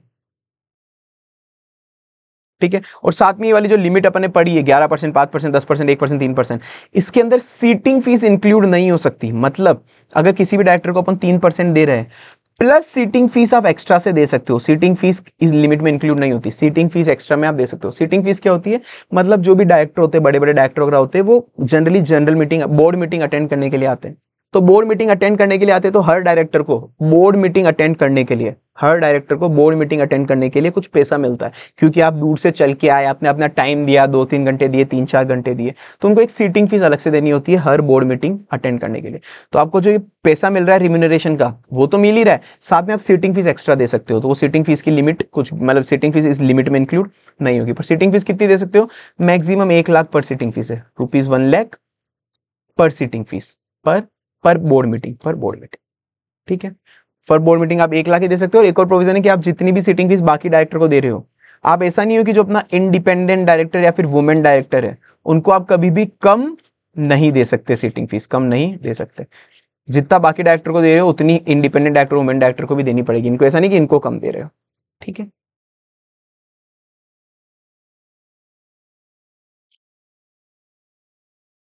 ठीक है, ये सीटिंग फीस ऊपर वाली लिमिट का पार्ट नहीं होती है, वो सब अपन ने पढ़ लिया है।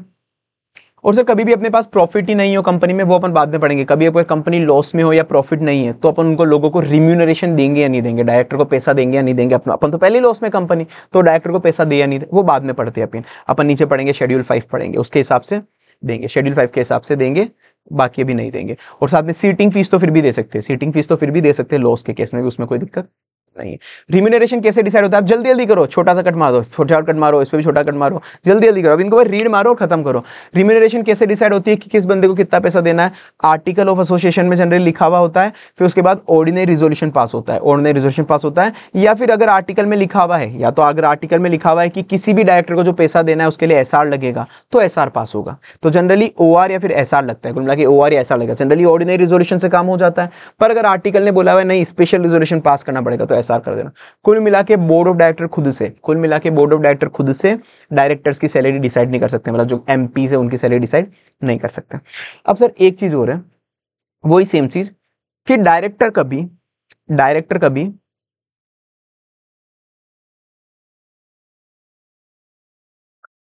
लेट्स से डायरेक्टर है कोई, मैंने सेम वापस वही जो चीज तुमको बोली थी कि डायरेक्टर उनको कोई एडिशनल सर्विस भी दे रहा है, कोई एडिशनल एक्स्ट्रा सर्विस भी दे रहा है।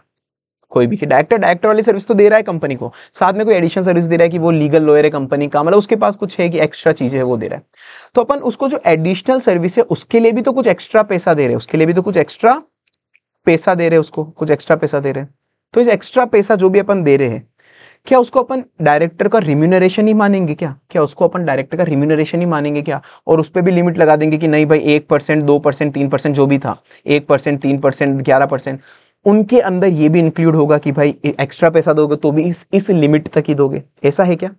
तो हाँ भाई जनरली ऐसा ही होगा, जनरली ऐसा ही होगा कि डायरेक्टर अगर कभी भी कोई एडिशनल सर्विस दे रहा है आपको, तो उसको जो एडिशनल सर्विस के लिए अपन पैसा दे रहे हैं उसको भी अपन लिमिट में मानेंगे कि ये 1%, 3%, 11% की लिमिट में ही देना है वो। तो इसको भी अपन मैनेजरल रिम्यूनरेशन ही मानेंगे कि लेट से अपन ने डायरेक्टर को 2 लाख इसके लिए दे रहे हैं, डायरेक्टर के लिए 1 लाख इसके लिए दे रहे हैं, तो अपन मानेंगे total 3 lakh, total 3 lakh director का रिम्यूनरेशन है। फिर वो लिमिट जब अपन देखेंगे ना 11%, 10%, तो देखेंगे 3 लाख वाली लिमिट देखेंगे, हाँ भाई 3 लाख से ज्यादा, मतलब कि हाँ 3 लाख मिल सकता है, नहीं मिल सकता और, ठीक है। तो इसको भी एडिशनल, इसको भी अपन मैनेजर रिम्यूनरेशन ही मानेंगे। पर इसका एक एक्सेप्शन है, इसका एक एक्सेप्शन है। इसका एक्सेप्शन ये है कि सामने वाला जो बंदा है ना, सामने वाला जो बंदा है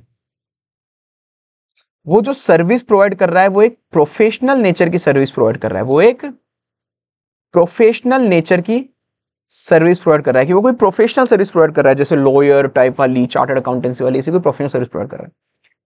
प्लस जो अपनी नॉमिनेशन रिम्यूनरेशन कमेटी होती है ना, नॉमिनेशन रिम्यूनरेशन कमेटी, उसने बोल दिया कि इस बंदे के पास क्वालिफिकेशन है, इस बंदे के पास क्वालिफिकेशन है ये वाली सर्विस प्रोवाइड करने का, मतलब वो केपेबल है, मतलब वो केपेबल है ये वाली सर्विस प्रोवाइड करने के लिए, वो केपेबल है ये वाली सर्विस प्रोवाइड करने के लिए।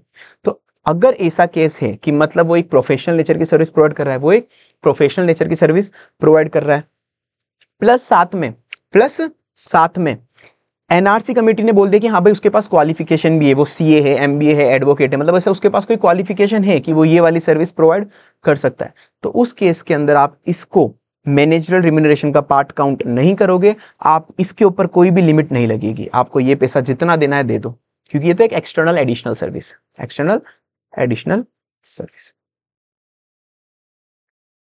ठीक है। ये देखो, तो जनरली तो आपको इंक्लूड होता है वो मैनेजर रिम्यूनरेशन में, अनलेस कोई प्रोफेशनल नेचर की सर्विस हो, प्लस एनआरसी ने बोल दिया कि उसके पास कोई क्वालिफिकेशन है ये सर्विस देने की, ठीक है, ये हो जाएगा।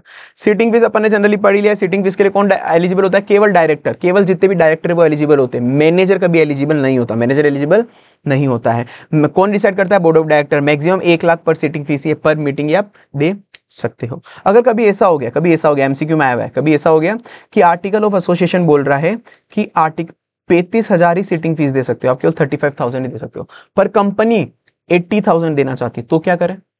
तो भाई आर्टिकल ऑफ एसोसिएशन 35,000 बोलता है ना सीटिंग फीस, तो पहले आर्टिकल ऑफ एसोसिएशन को अमेंड करो, पहले आर्टिकल ऑफ एसोसिएशन को अमेंड करो, इसको पहले अमेंड करो स्पेशल रेजोल्यूशन पास करके, उसके बाद आप 80,000 दे सकते हैं। इवन ऐसा भी है कि अगर कोई बंदा वर्चुअली मीटिंग अटेंड कर रहा है, वीडियो कॉन्फ्रेंस वगैरह, तो भी उसको सीटिंग फीस दी जाती है। एडजर्न मीटिंग के लिए भी जनरली सीटिंग फीस दी जा सकती है, ठीक है ना। मतलब मीटिंग अगर एडजर्न हो गई कि उस टाइम अपन ने मीटिंग बुलाई और वो मीटिंग एडजर्न हो गई, उस वक्त तो मीटिंग हो ही नहीं पाई, तो क्या हुआ, हम तो आए थे ना, तो क्या हुआ, हम तो आए थे ना, तो भी आपको सीटिंग फीस देनी पड़ेगी।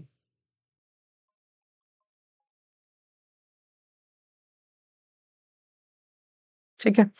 और क्या फिर अपन ने एक बार उसको मीटिंग, एक बार अपन ने सीटिंग फीस दे दी, एक मीटिंग हुई, यहाँ पर मीटिंग हुई, पर ये मीटिंग हो ही नहीं पाई, ये मीटिंग एडजर्न हो गई, तो अपन ने इसके लिए ऑलरेडी सीटिंग फीस दे दी, तो क्या एडजर्न मीटिंग जब वापस से हो रही है, वापस से सीटिंग फीस देनी है? नहीं भाई, वापस से क्यों देंगे, एक बार दे दी थी ना अपन ने।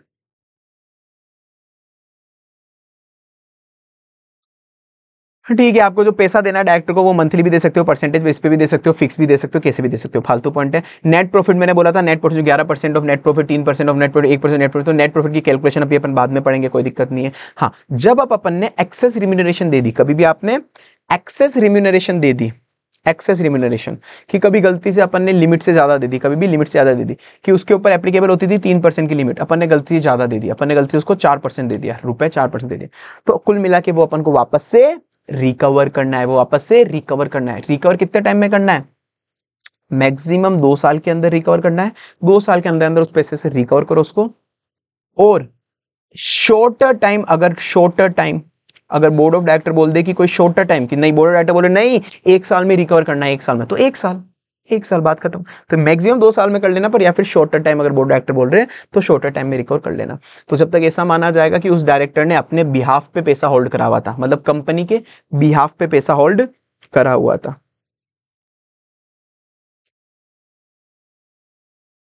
ठीक है, कंपनी के बिहाफ पे पैसा होल्ड करा हुआ था, ऐसा मानेंगे एज ए ट्रस्ट। तो वो ये सर रिफंड आपको करना पड़ेगा, एक्सेस कुछ भी मिला या तो 2 साल, या फिर शॉर्ट टर्म टाइम, अगर कंपनी ने बोला शॉर्ट टर्म टाइम तो शॉर्ट टाइम में करना पड़ेगा, ठीक है। और क्या कंपनी, ये जो अपन ने एक्सेस जो रिफंड करना था, ये जो पैसा रिफंड करना था 2 साल के अंदर, 2 साल के अंदर अपन ने बोला 2 साल में पैसा रिफंड करना था, तो क्या एक कंपनी उस अमाउंट को वेव ऑफ कर सकती है कि हाँ भाई एक डायरेक्टर था, उससे अपन 1 करोड़ रुपए मांगते थे, गलती से एक्स्ट्रा पे करे हुए, 1 करोड़ रुपए मांगते थे, गलती से एक्स्ट्रा पे करे हुए, पर अब अपन ने कहा कि यार छोड़ो यार, नहीं यार नहीं करना, छोड़ो इसको, वेव ऑफ कर देते। डायरेक्टर अच्छा था, ले लिया, एक्स्ट्रा पैसा ले लिया तो ले लिया, इसको वेव ऑफ कर सकते हो? नहीं भाई, तुम ऐसे ही वेव ऑफ नहीं कर सकते, तुमको इसके लिए स्पेशल रिजोल्यूशन पास करना पड़ेगा विथ इन 2 ईयर्स। 2 ईयर के अंदर अंदर ही स्पेशल रिजोल्यूशन पास करना पड़ेगा। अगर 2 साल के बाद पास करोगे तो उससे कुछ नहीं होगा, क्योंकि 2 साल के अंदर अंदर तो पैसा रिकवर करना है, 2 साल के अंदर अंदर पैसा रिकवर करना है। तो आपको अगर वेव ऑफ भी करना है तो आपको स्पेशल रिजोल्यूशन पास करना पड़ेगा विथ इन 2 ईयर। पहले भी अपन ने यही पढ़ा था, अगर तुमको याद हो पिछले चैप्टर के अंदर, कि कभी भी अपन डायरेक्टर से कोई पैसा मांगते हैं, अगर अपन को उसकी टाइम लिमिट एक्सटेंड करनी है कि नहीं चल 1 साल नहीं तो 2 साल बाद पैसा देना, 3 साल नहीं तो 4 साल बाद पैसा दे देना, या थोड़ा कम पैसा दे देना, थोड़ा सा वेव ऑफ कर देते, डिस्काउंट दे देते तुझे, तो सब में स्पेशल रिजोल्यूशन लगता था। यहाँ पर भी सेम है, अगर अपन डायरेक्टर से कोई पैसा मांगते हैं और उसको अपन को वेव ऑफ करना है तो आपको स्पेशल रिजोल्यूशन पास करना पड़ेगा, पर यहाँ पर टाइम लिमिट दी है, विथ इन 2 ईयर ही आपको स्पेशल रिजोल्यूशन पास करना पड़ेगा, क्योंकि 2 साल के अंदर अंदर तो अपन को पैसा रिकवर करना है, तो इसीलिए आपको special resolution within 2 year ही आपको पास करना पड़ेगा। और साथ में आप इसके साथ साथ अगर आप कोई भी ऐसा पैसा वेव ऑफ कर रहे हो, डायरेक्टर को दे रहे हो कि नहीं नहीं अब पैसा मत दे, वेव ऑफ कर रहे हो, तो अगर आपने कोई भी डिफॉल्ट करा हुआ है, bank, PFI, debenture holder, secured holder, आपने कभी भी डिफॉल्ट करा हुआ है इनके पैसों का, तो भाई इनसे भी परमिशन लेनी पड़ेगी एसआर के साथ साथ, एसआर प्लस बैंक की परमिशन, एक तरह से bank, PFI, debenture holder, bank की परमिशन लेनी पड़ेगी। प्रोवाइडेड अगर आपने बैंक में डिफॉल्ट कराए कभी भी, मतलब लोन रीपे करते वक्त या डिबेंचर रीपे करते वक्त, इंटरेस्ट रीपे करते वक्त, तो ही इनकी परमिशन चाहिए, अदरवाइज इनकी परमिशन नहीं चाहिए। भाई ये बोलेंगे कि हमारा पैसा तो तुम दे नहीं पा रहे हो और डायरेक्टर का एक्स्ट्रा पैसा जो तुम मांगते हो वो भी वेव ऑफ कर रहे हो, पागल वागल हो, सिंपल सी बात है।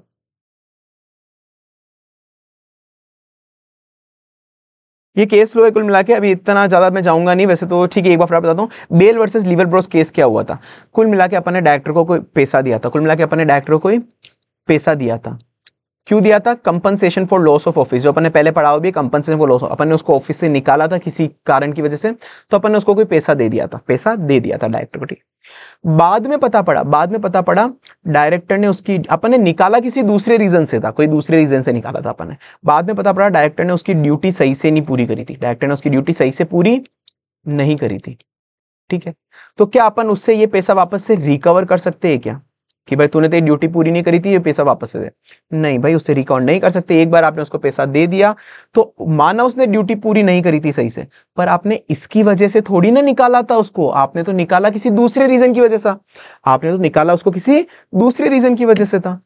तो उसने अपनी ड्यूटी पूरी नहीं करी तो वो खुद चला के क्यों बताएगा किसी को कि मैंने ड्यूटी पूरी नहीं करी? तो एक बार आपने दे दिया तो वो रिकवर नहीं कर पाओगे, क्योंकि आपने निकाला उसे किसी दूसरे रीजन से था।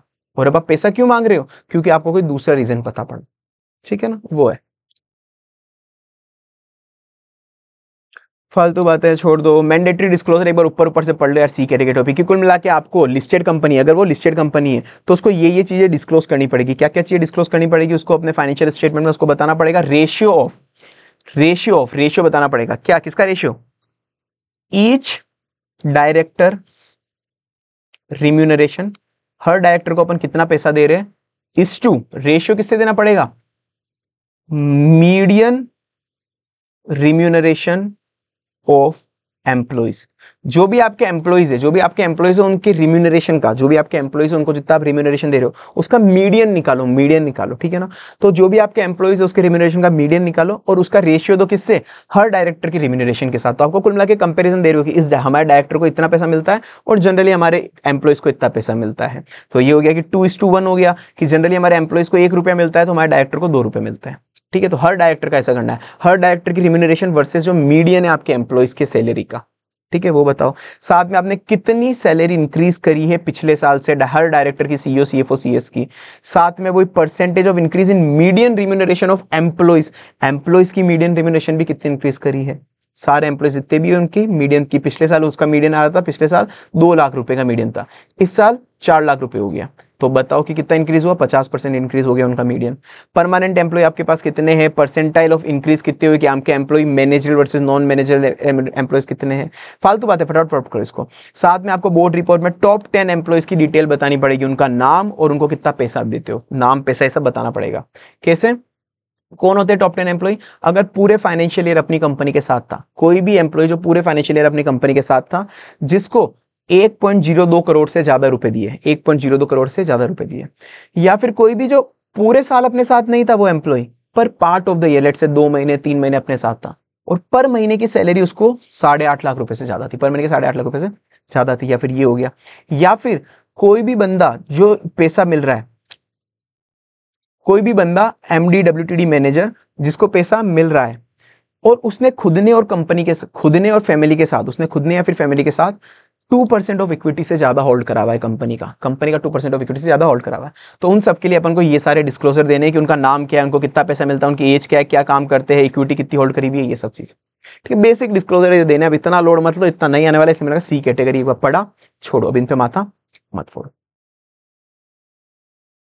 अब सर इंश्योरेंस प्रीमियम, अब आजकल क्या होता है, कंपनी इंश्योरेंस ले लेती है डायरेक्टर के बिहाफ पे इंश्योरेंस ले लेती है कि ऐसे कंपनी है, उनको पता था कि कभी भी डायरेक्टर हमारा गलती से कोई गलत काम कर दे तो डायरेक्टर की लाइबिलिटी आ सकती है, डायरेक्टर की कोई लाइबिलिटी आ सकती है कि गलती से डायरेक्टर कोई गलत डिसीजन ले ले, मतलब गलती से कोई गलत डिसीजन ले ले, जानबूझ के नहीं, गलती से डायरेक्टर ने कोई डिसीजन ले लिया, गलत डिसीजन ले लिया, उससे डायरेक्टर की कोई लाइबिलिटी आ गई, कि डायरेक्टर की कोई लाइबिलिटी आ गई कि 1 करोड़ 2 करोड़ रुपए डायरेक्टर को अब कैसे पे करना है।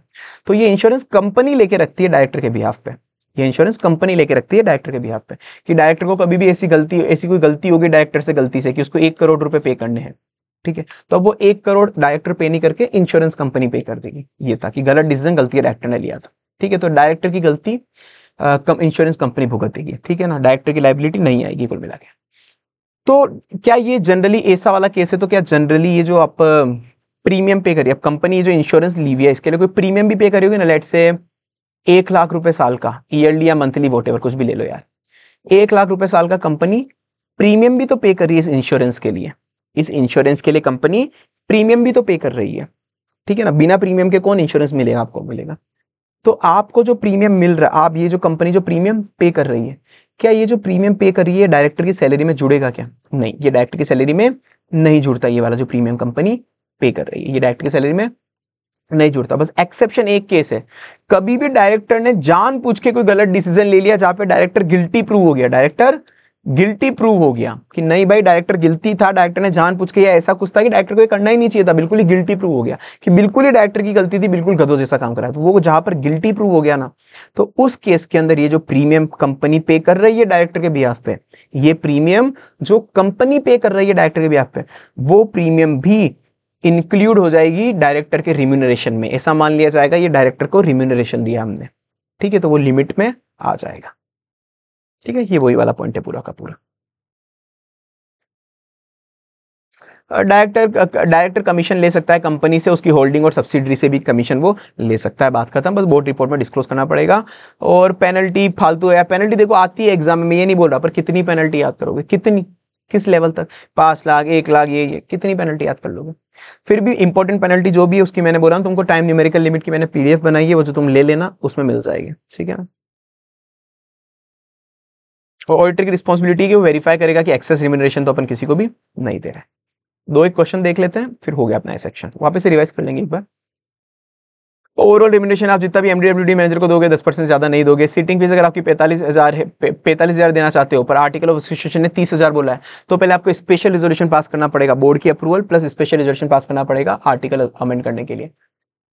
यहाँ पर उन्होंने बोला है कि इन्होंने 4% का कमीशन दिया है डायरेक्टर्स को, तो यहाँ पे एक आईसीए ने एम्बिग्यूटी ली है, एक क्वेश्चन था जहाँ पे बोला है कि 4% का नेट प्रॉफिट हमने दिया है, तो इन्होंने ऐसा अज्यूम करा है कि ये केवल एमडीडब्ल्यूटीडी को दिया है, सारे डायरेक्टर को नहीं दिया, एमडीडब्ल्यूटीडी को दिया है, तो उनको आप केवल 1% या 3% ही दे सकते हो, जो अपन ने ऊपर पढ़ा था। ये अभी नीचे आएगा, ये वाला क्वेश्चन नीचे आएगा, मैंने गलती से ऊपर डाल दिया, ठीक है, ठीक है, वही सब है जो मैंने तुमको पढ़ाया था। चलो एक बार देख लो, बड़ा सेक्शन था, वापस से देख लो एक और बड़ा सेक्शन आएगा इसके बाद। तो सर जनरली नेट प्रॉफिट का मतलब अलग होता है, इसके अंदर जो होता है, अब सब देखो, सबसे पहले सर सारे के सारे डायरेक्टर को मैक्सिमम 11% ऑफ नेट प्रॉफिट ही अपन दे सकते हैं, उससे ज्यादा देना है तो ओआर पास करना पड़ेगा, बाकी सारे केस के अंदर एसआर आएगा इसके अंदर। अब एमडीडब्ल्यूटीडी मैनेजर को, अगर वो एक ही एमडीडब्ल्यूटीडी मैनेजर है तो आप उसको एक अकेले को 5% दे सकते हो, पर अगर एक से ज्यादा है तो सबको मिलाकर आपको 10% देना है। अब सर अदर डायरेक्टर का क्या, अगर अदर डायरेक्टर को अपन को देखना पड़ेगा क्या कंपनी में एमडीडब्ल्यूटीडी मैनेजर एग्जिस्ट करते हैं क्या, अगर एमडीडब्ल्यूटीडी मैनेजर एग्जिस्ट करते, अगर कंपनी में एमडीडब्ल्यूटीडी मैनेजर एग्जिस्ट करते हैं उस वक्त, तो एमडीडब्ल्यूडी मैनेजर अगर एग्जिस्ट कर रहे हैं तो उस केस के अंदर उनको 1% ही मिलेगा, अगर कोई भी एमडीडब्ल्यूडी मैनेजर एग्जिस्ट नहीं करता तो अपन उनको 3% दे सकते हैं। निधि कंपनी वाला प्रोविजन छोड़ दो अभी, साथ के अंदर कंपनी ने अगर डिफॉल्ट करा हुआ है तो साथ में आपको ये ऊपर वाली मैनेजर रिम्यूनरेशन देने के पहले आपको शेयर होल्डर के साथ साथ इनकी अप्रूवल भी लेनी पड़ेगी। सीटिंग फीस आप एक्स्ट्रा दे सकते हो, 1 लाख तक दे सकते हो मैक्सिमम, बट वो इस ऊपर वाली लिमिट के अंदर अकाउंट नहीं होती है, ठीक है। उसके बाद सीटिंग फीस वाला अपना हो गया, उसके बाद वो क्या फालतू बातें। एक्सेस रिम्यूनरेशन अगर आपने कभी भी दिया है तो 2 साल के अंदर रिकवर करना पड़ेगा, फिर शॉर्टर टाइम जो भी कंपनी ने डिसाइड करा है, अगर आपको उसको वेव ऑफ करना है तो 2 साल के अंदर स्पेशल रिजोल्यूशन आपको पास करना ही करना पड़ेगा। फिर ये केस लो पड़ा था कि एक बार दे दिया गलती से, उसको निकाला किसी दूसरे रीजन से था, तो वापस किसी दूसरे रीजन के लिए अपन उससे वापस से कंपनसेशन नहीं मांग सकते। फिर अपने डिस्क्लोजर पड़े थे, कुछ डिस्क्लोजर थे आलतू फालतू, ये एक बार नजर फिरना हो तो फेर लेना इसमें, ठीक है, इतने काम के थे नहीं। Insurance, generally insurance premium company ने डायरेक्टर के भी आप पे कोई इंश्योरेंस लिया है कि ताकि कभी भी कोई भी इंडेमनीफाई कर सके लाइबिलिटी, कभी भी डायरेक्टर की कोई नेग्लिजेंस की वजह से हो गई है, तो डायरेक्टर कोई भी सीईओ सीएफओ ऐसा कोई भी हो तो जनरली तो एक इंक्लूड नहीं होता है वो उसकी सैलरी के अंदर, पर अगर वो कहीं पे डायरेक्टर गिल्टी प्रूव हो गया, डायरेक्टर कहीं पे भी गिल्टी प्रूव हो गया तो उसको उसकी सैलरी के अंदर इंक्लूड मान लिया जाएगा। डन सर, रिविजन कितना जल्दी होता है तुम ये देखो, ठीक है, तो वही तुम वापस से रिवाइज करोगे तो सब जल्दी जल्दी होगा। अब केवल एक लॉस वाला सेक्शन काम का है ये वाला, बाकी नीचे वाले ना आलतू फालतू है ये। चलो करते हैं इसको भी।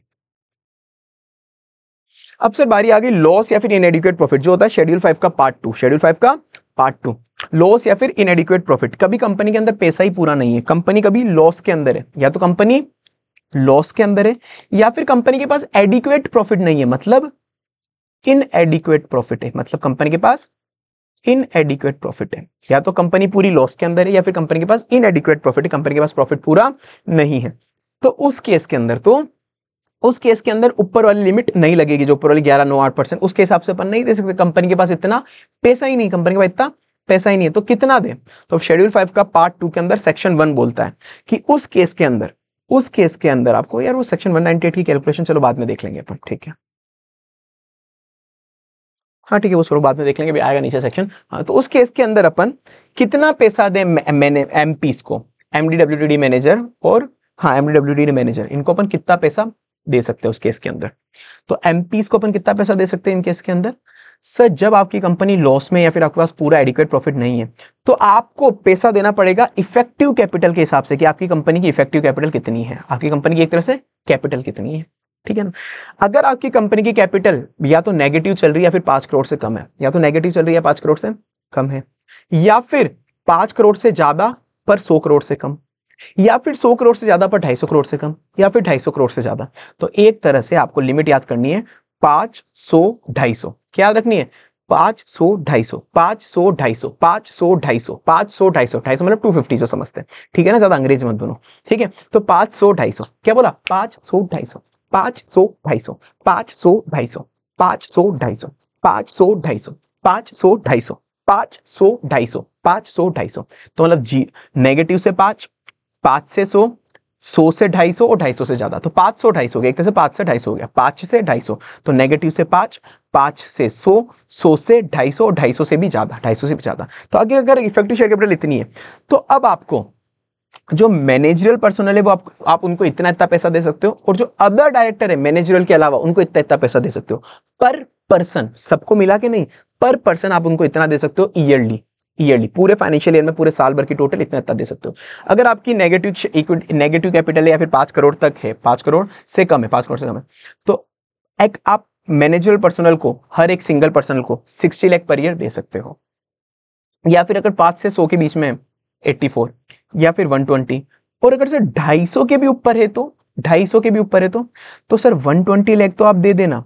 अब उसके बाद आप कितना दे सकते हो 250 120 लाख तो आप दे दो, 120 लाख दे दो, प्लस एक्स्ट्रा में आप दे दो कि जो भी आपकी इफेक्टिव कैपिटल है minus minus 250 crore, minus 250 crore, ये करना, जो भी आपकी इफेक्टिव कैपिटल है माइनस करना 250 करोड़, इसका 0.01% 0.01% कर लेना, इतना आप उसको एक्स्ट्रा और दे सकते हो, ठीक है। ये रहा, तो 120 lakh plus effective capital minus 250 crore का 0.01%, इतना आप दे सकते हो। तो ये पर पर्सन है मैनेजरल पर्सनल का।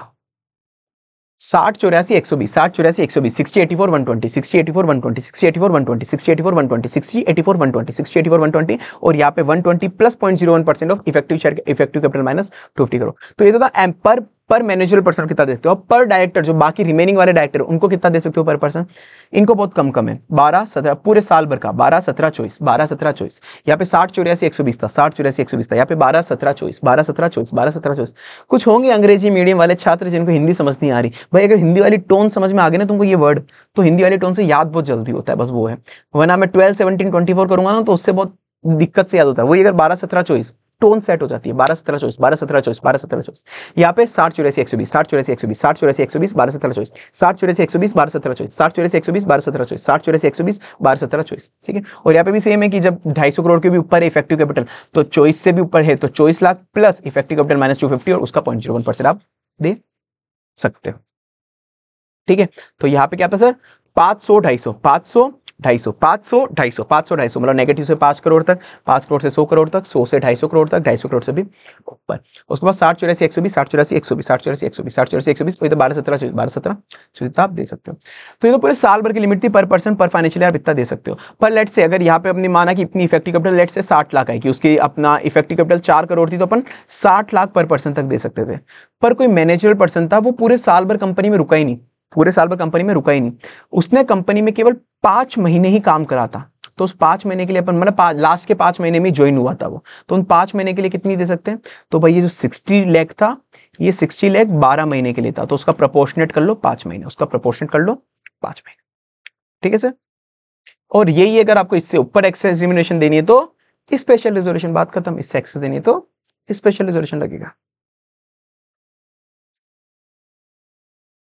और सर वो ये कि अपन जैसे अपन ऊपर बात है कि डायरेक्टर का कोई एडिशनल काम दे रहा है, एडिशनल सर्विस दे रहा है कंपनी को एज एन प्रोफेशनल कैपेसिटी, तो दे सकता है क्या, हाँ दे सकता है। अदर देन अबाउ इन ऊपर वाली लिमिट से भी एक्स्ट्रा में दे सकता है, ऊपर वाली लिमिट से भी एक्स्ट्रा में दे सकता है अगर उसके पास प्रोफेशनल क्वालिफिकेशन, अगर उसके पास प्रोफेशनल क्वालिफिकेशन और सेम चीज पड़ी प्लस कुछ एक्स्ट्रा चीजें होनी चाहिए।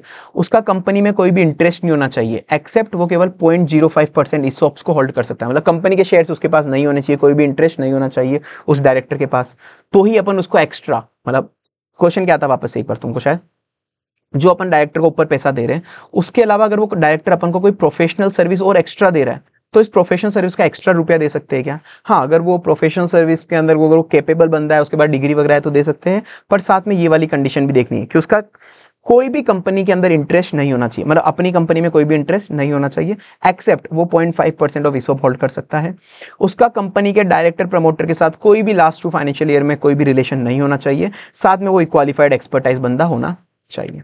ठीक है, कुल मिला के कंपनी के अंदर उसका कोई भी इंटरेस्ट नहीं है, 0.05% ईसॉप्स तक होल्ड कर सकता है, उसके अलावा कोई इंटरेस्ट नहीं है। लास्ट 2 सालों के अंदर डायरेक्टर प्रमोटर का कोई रिलेशन नहीं होना चाहिए, उसका कोई रिलेशन नहीं होना चाहिए इनसे, और वो एक क्वालिफाइड बंदा है, ग्रेजुएट है। ठीक है, बात खत्म, तो अपन उसको दे सकते हैं। अब सर जो अपन ने इफेक्टिव कैपिटल पढ़ी थी ना, यहाँ पे ये निकालते कैसे? ये 500 250 निकालते कैसे इफेक्टिव कैपिटल? सर जो इफेक्टिव कैपिटल आप निकालते हो ना, ये ऐसे निकालते हो, बहुत सिंपल है, बहुत सिंपल है। आपको कुछ नहीं करना, पेड अप शेयर कैपिटल जितनी भी आपकी वो ऐड लेना, मतलब पेड अप शेयर कैपिटल एक तरह से शेयर हो गया, शेयर्स ऐड कर लो, उसमें रिजर्व्स एंड सरप्लस ऐड कर लो, shares plus reserve and surplus, share plus reserve surplus, plus जो भी लॉन्ग टर्म, जो भी हमने लॉन्ग टर्म डिपॉजिट वगैरह ली हुई है, लॉन्ग टर्म लोन या फिर डिपॉजिट है, जो long term loan and deposit है, जो भी long term loan and deposit है जो 1 साल से ज्यादा है, जो 1 साल से ज्यादा के लिए भी long term loan and deposit 1 साल से ज्यादा के लिए भी, वो ऐड कर लो। एक तरह से उसको भी अपन ने कैपिटल ही मान लिया कि यार वो इतनी लंबी टाइम तक आपने कोई लोन लिया हुआ है, वो एक तरह से आपकी कैपिटल है, एक तरह से आपकी कैपिटल है। तो कुल मिला के paid up equity share capital plus reserve surplus plus जो भी लोन 1 साल के ऊपर है, तो यही वही हो गया ना, equity share capital plus reserve and surplus, equity share capital, sorry equity नहीं बोला मैंने, पेड अप शेयर कैपिटल बोला, ठीक है ना। तो paid up share capital plus reserve surplus plus long term loan 1 साल से ज्यादा वाले, क्लियर कर लो। बस इसके अंदर जो भी सिंपल सी पॉइंट है, बाकी सिंपल से पॉइंट है। अपन ने जब पेड अप शेयर कैपिटल बोला तो जो भी शेयर एप्लीकेशन मनी है वो तो थोड़ी ना आएगी इसमें, तो शेयर एप्लीकेशन मनी आपको इसमें नहीं लेनी है, सीधी बात है ना यार। अपन ने तो paid up equity share capital बोला है, तो शेयर एप्लीकेशन मनी इसके अंदर नहीं आएगी।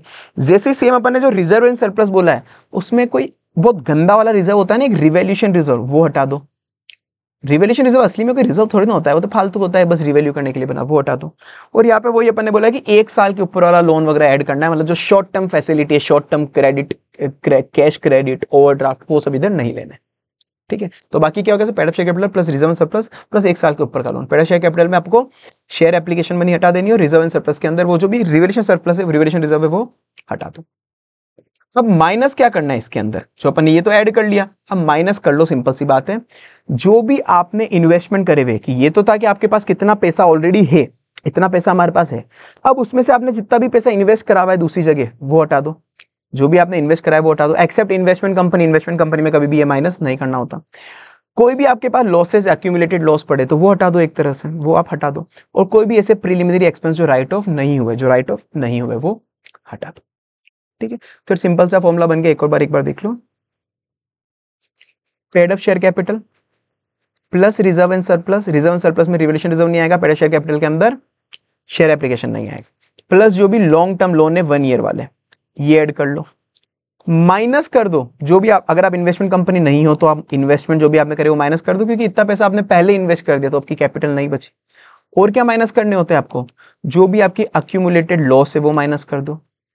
और क्या माइनस करना होगा आपको, और आपको माइनस करना होगा जो भी आपके प्रिलिमिनरी एक्सपेंस है जो अभी तक आपने राइट ऑफ नहीं करे, प्रीमियम एक्सपेंस जो आपने राइट ऑफ नहीं करे, ठीक है। ये आपका हो गया इफेक्टिव कैपिटल। तो वो आपका जैसे इफेक्टिव कैपिटल आपने निकाला, तो इफेक्टिव कैपिटल अब आपको देखना है कि किस लिमिट में फॉल करता है, कि वो 0 से 5 करोड़ में, 5 से 100 करोड़ में है, 100 से 250 में, या 250 से ऊपर है, ठीक है। और ये इफेक्टिव कैपिटल कौन सी डेट का निकालना है सर, अगर न्यूली इनकॉर्पोरेट कंपनी, अगर वो न्यूली इनकॉर्पोरेट कंपनी अभी जस्ट फॉर्म हुई है, न्यूली इनकॉर्पोरेट कंपनी है, तो न्यूली इनकॉर्पोरेट कंपनी में जब भी डायरेक्टर अपॉइंट हुआ है, at the time of appointment,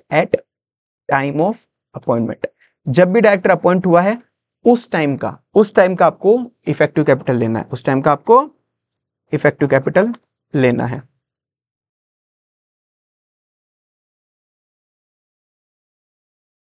हाँ सॉरी, वीडियो पॉज करी थी, तो अपन कहा पे थे कि हाँ, जहां पे अगर कंपनी फर्स्ट बार फॉर्म हुई है, न्यूली इनकॉर्पोरेट कंपनी है, तो इफेक्टिव कैपिटल कब की देखेंगे, जिस दिन डायरेक्टर अपॉइंट हुआ है उस दिन की देखेंगे। और नहीं, कंपनी तो वैसे ही चली आ रही है, जनरली चली आ रही है, तो जिस दिन डायरेक्टर अपॉइंट हुआ है ना, जिस टाइम डायरेक्टर अपॉइंट हुआ है उसके just immediately preceding financial year का, इमीडिएटली प्रीसीडिंग फाइनेंशियल ईयर का। तो जब डायरेक्टर अपॉइंट हुआ है उसके just immediately preceding financial year, कि डायरेक्टर अभी अपॉइंट हुआ है तो उसका पिछले वाले फाइनेंशियल ईयर का इमीडिएटली प्रीसीडिंग फाइनेंशियल ईयर का आपको इफेक्टिव कैपिटल देखना है, ठीक है ना। हो गया हो गया हो गया हो गया, और कुछ बचा है? ये फालतू पॉइंट को इतना कोई खास नहीं है कि जनरली अब अप्रूवल कौन कौन सी लगती है कि जब भी इनएडिक्वेट प्रॉफिट हो तो क्या क्या अप्रूवल लगती है कि बोर्ड की अप्रूवल लेनी पड़ेगी, एनआरसी कमीशन अगर कंपनी तो एनआरसी की अप्रूवल लेनी पड़ेगी कि कंपनी में प्रॉफिट पूरे नहीं है तो भी आपको लोगों को पेमेंट करना है। ये अगर आपने डिफॉल्ट करा है तो वो ये बैंक पीएफआई वगैरह की अप्रूवल लगेगी। अगर विथ इन द लिमिट, आप विथ इन द लिमिट दे रहे हो, ये वाले जो विथ इन द लिमिट है तो वो सीधी बात है, ओआर लग जाएगा साथ में। तो परमिशन क्या हो गई, board of director, NRC company है तो एनआरसी लग जाएगी, बैंक के साथ में बैंक पीएफआई लगता है तो बैंक पीएफआई को डिफॉल्ट कराए तो वो लग जाएगा, और ओआर लग जाएगा। तो जनरल परमिशन ये वाली होने वाली। और अगर आपने लिमिट के ऊपर दिया है तो एसआर लगेगा, लिमिट के ऊपर दिया है तो एसआर लगेगा, ठीक है। और अब जैसे ये क्वेश्चन आया हुआ है, ये सिंपल सा है, ये इशूड शेयर कैपिटल 500 है, ये ऐड होगा, शेयर प्रीमियम 25 है, ये ऐड होगा, रिजर्व एंड सरप्लस 10 लाख है वो ऐड होगा, पर रिवोल्यूशन रिजर्व ऐड नहीं होता। टर्म लोन 1 साल के बाद है वो 12 लाख, ये भी ऐड होगा। अब उसमें से जितने इन्वेस्टमेंट करे वो माइनस कर दो, इन्वेस्टमेंट जितने एक्यूमुलेटेड नोट माइनस कर दो, प्रीलिमिनरी एक्सपेंस जो राइट ऑफ नहीं है वो माइनस कर दो, तो 5.29 crore effective capital I, 5.29 crore effective capital I. ये किधर फॉल करती है, ये इधर फॉल करती है, ये इधर फॉल करती है। तो एक एमपी पर पर्सन को कितने एमपी को दे सकते, 84 लेख दे सकते हैं एक जने को। तो कंपनी के अंदर अगर 3 के एमपी हो तो 84 मल्टीप्लाई 3 मतलब 252 लाख साल भर के वो दे सकते हैं उसको। सिंपल है सर।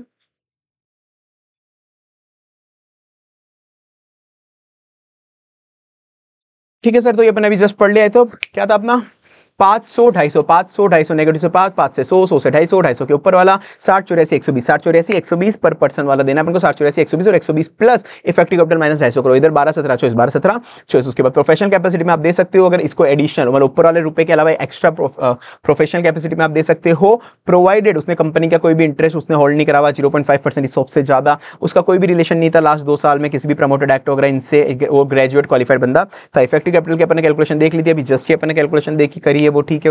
उसके बाद जो अगर इफेक्टिव कैपिटल कब की देखते हैं कि लास्ट अगर अपॉइंट इसी साल हुआ, कंपनी न्यूली इनकॉर्पोरेट है तो जिस दिन अपॉइंट हुआ उस वक्त की देखो इफेक्टिव कैपिटल, या फिर पहले से चल रही कंपनी तो जब वो अपॉइंट हुआ उस पर जस्ट प्रीसीडिंग फाइनेंशियल ईयर देखते हैं। अप्रूवल कौन कौन सी लगती है लॉस के केस के अंदर, board of director, NRC applicable तो एनआरसी, बैंक पीएफआई का डिफॉल्ट कराए तो साथ में ओआर लगेगा, और अगर लिमिट के ऊपर दे रहे तो एसआर लगेगा, ठीक है सर। अब ये सारे केस फालतू है, ये वाला पूरा फालतू है, एक फटाफट से हवा में देके उड़ा रहा हूं, मुझे नहीं लगता 1% भी सेंस का है। ऊपर जो अपन ने पढ़ा था कि अपन लॉस के केस के अंदर इतना पैसा दे सकते हैं या कुछ भी वॉट एवर, कि मतलब कुल मिला के ऊपर अपन ने लिमिट पढ़ी थी कि इतने लिमिट तक ही, कि या तो 11% पैसा ही दे सकते हैं, इतने लिमिट तक ही अपन डायरेक्टर को पैसा दे सकते हैं। क्या अपन उससे ज्यादा पैसा भी दे सकते हैं क्या डायरेक्टर को? दे सकते हैं, दो केस के अंदर दे सकते हैं। कि अपनी कंपनी कौन सी, रिलायंस, अपनी कंपनी कौन सी, रिलायंस, ठीक है ना, अपन रिलायंस के डायरेक्टर की बात कर रहे हैं। तो रिलायंस के डायरेक्टर जो है ना, रिलायंस के डायरेक्टर अडानी जो चाहे ना, अडानी रिलायंस के डायरेक्टर को पैसा दे सकता है, मतलब 11% के भी ऊपर की, 11% रिलायंस का तो पूरा हो गया, रिलायंस का 11% पूरा हो चुका है, ठीक है ना। उसके बाद यहाँ के डायरेक्टर को और एक्स्ट्रा पैसा और देना है, तो अडानी चाहे तो अडानी डायरेक्टर को, अडानी रिलायंस के डायरेक्टर को पैसा दे सकता है, अडानी रिलायंस के डायरेक्टर को पैसा दे सकता है, ठीक है ना। तो या तो अडानी मतलब प्रोवाइडेड अडानी के शेयर होल्डर ने अप्रूव कर रहा हुआ है, प्रोवाइडेड अडानी के शेयर होल्डर ने ये सब अप्रूव करा हुआ है, अडानी और रिलायंस दोनों के शेयर होल्डर ने, अडानी और रिलायंस दोनों के शेयर होल्डर ने अप्रूव करा हुआ है, ठीक है।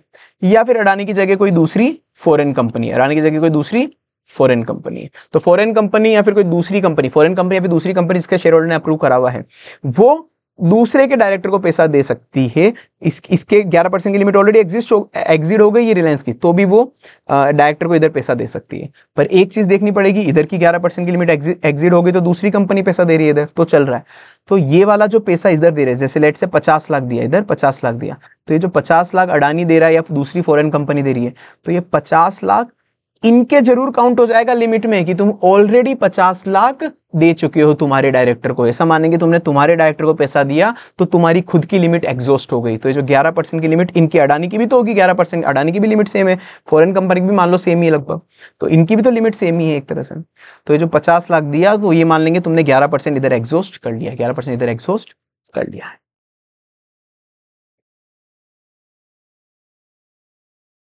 ठीक है। और ये जो सामने वाली कंपनी अडानी है, फॉरेन कंपनी, जो पैसा देगी वो ऐसा मानेंगे कि उन्होंने खुद के मैनेजर्स को पैसा दिया है, मैनेजर रिम्यूनरेशन में ऐड होगा, मतलब कुल मिला के। ये कुछ एक्सेप्शन है, मरे याद नहीं हो सकते, कोई सेंस ही नहीं याद करने का, कि तुम एक्स्ट्रा रिम्यूनरेशन दे सकते हो 11%, 5%, 4%, जो भी था उससे ज्यादा दे सकते हो इस केस के अंदर। तुम न्यू इनकॉर्पोरेट कंपनी, सिक कंपनी और रिजोल्यूशन प्लान है, एनसीएलटी ने अप्रूव करा है, तो इतने सालों तक तुम एक्स्ट्रा पैसा दे सकते हो। फालतू बात है, कोई सेंस नहीं इसके अंदर। ये भी फालतू बात है, छोड़ दो, ये भी फालतू बात है, ये फालतू बात है, कोई सेंस नहीं इन चीजों का, ठीक है। मैंने छोटे छोटे क्रॉस मारे हुए, तुम्हारी इच्छा हो तो पढ़ लेना, बुक में दिए हुए, बाकी कोई सेंस नहीं इनका। अब सर उसके बाद मैनेजर रिम्यूनरेशन में क्या ऐड होता है, क्या ऐड होता है और क्या लेस होता है वो देखो। तो जनरली जो अपन मैनेजर रिम्यूनरेशन दे रहे हैं, जो 11% अपन ने दे रहे हैं, 12% दे रहे हैं, तो उसमें अपन इनको मैनेजर रिम्यूनरेशन में काउंट नहीं होगा, कि अपन ने बोला ना 11% है, तो 11% में इसको काउंट नहीं करेंगे, ये तो एक्स्ट्रा दे रहे हैं अपन, ये वाली चीजें अपन एक्स्ट्रा दे सकते हैं। ये 11% में ऐसा नहीं कि ये पैसा दिया तो तुम 11 में इंक्लूड कर दोगे। लेट्स से ग्रेच्युटी, कोई डायरेक्टर 10 साल से कंपनी में काम कर रहा था, 15-20 साल से काम कर रहा था, अब जैसे रिटायर हुआ उसको 50 लाख रुपए दे दिए, रिटायर होते 50 लाख रुपए दे दिए ग्रेच्युटी के, तो तुम क्या बोलोगे 50 लाख 11 लाख में 11% में इंक्लूड होंगे उस वक्त? नहीं भाई, उस वक्त इंक्लूड नहीं होंगे, वो 50 लाख तो अलग से मिले तेरे को, 11% अलग से और मिलेंगे, ठीक है। तो ये वाली चीजें मैनेजर रिम्यूनरेशन में इंक्लूड नहीं होती है कैलकुलेशन में। कौन सी नहीं होती है? PF, superannuation fund, annuity fund, मतलब एक तरह से पीएफ ही हो गए सारे के सारे, एक तरह से पीएफ हो गए। तो जो प्रोविडेंट फंड में कंपनी कंट्रीब्यूट कर रही है, कंपनी जो भी पैसा प्रोविडेंट फंड में कंट्रीब्यूट कर रही है, ग्रेच्युटी में कंट्रीब्यूट कर रही है, लीव एनकैशमेंट में कंट्रीब्यूट कर रही है, ये चीजें काउंट नहीं होती है। पर प्रोविडेंट फंड में कितना काउंट नहीं होगा? जितना इनकम टैक्स में टैक्सेबल नहीं है उतना आप उनको दे सकते हो, मैनेजर रिम्यूनरेशन में काउंट नहीं होगा। ग्रेच्युटी कितना? Up to 1 month of salary of each completed year. अब इसमें मत जाओ, इतना डिटेल में मत जाओ। कुल मिला के तुमने अगर 5 साल जॉब करी है तो हर एक महीने, हर एक साल की 1 महीने की सैलरी दे सकते हो। तो यहाँ पे कितने हो गए? 5 महीने, तो 5 महीने की सैलरी तुम दे सकते हो कुल मिला के, ठीक है, ग्रेच्युटी में। तो इतना डिटेल में मत जाओ। तो पीएफ जितना इनकम टैक्स में एग्जेम्प्ट है उतना तुम एक्स्ट्रा में दे सकते हो, ग्रेच्युटी तुम दे सकते हो, लीव इनकैशमेंट भी तुम दे सकते हो एक्स्ट्रा में। और यही कोई एक्सपेट बंदा है, कोई एक्सपेट बंदा है जिसको बोलते हैं एक्सपेट्रिएट, पूरा बोलते हैं एक्सपेट्रिएट, एक्सपेट्रिएट है कोई भी मैनेजरल पर्सन, तो उनके लिए ये वाली चीजें भी काउंट नहीं होगी। एक्सपेट क्या होते हैं सर? कोई भी इंडिया के बाहर का बंदा, लेट से दुबई का बंदा, लेट से दुबई का बंदा, कोई एनआरआई, कोई भी एनआरआई है, दुबई का बंदा है, ऐसा कोई बंदा, वो इंडिया में आके काम कर रहा है, वो इंडिया में आके काम कर रहा है, ठीक है। तो अपन ने उनको इंडिया में बुलाया कि तुम आओ और हमारे लिए काम करो एक तरह से, तो उसको कुछ एडिशनल और अलाउंसेस अपन को देने पड़ेंगे कि तुम्हारे बच्चों की एजुकेशन हम कराएंगे, चिल्ड्रन एजुकेशन अलाउंसेस, तो वो मैनेजरल रिम्यूनरेशन से एक्स्ट्रा देंगे, मतलब in addition to managerial remuneration. Holiday पैसे, टाइम पे घूमने की छुट्टियां, घूमने के रुपए, लीव ट्रैवल कंसेशन, ये चीजें अपन एक्स्ट्रा देंगे एक्सपेट्रिएट को। एक्सपेट्रिएट के लिए ये सारे भी अपन एक्स्ट्रा दे सकते हैं in addition to normal salary, ठीक है। वो लिमिट में काउंट नहीं होगा ये सारी चीजें। पर चिल्ड्रन अलाउंस कितना? मैक्सिमम 12,000 पर चाइल्ड और मैक्सिमम 2 चाइल्ड के लिए, मैक्सिमम 2 चाइल्ड के लिए, तो 12,000 पर मंथ और मैक्सिमम 2 चाइल्ड के लिए, ठीक है।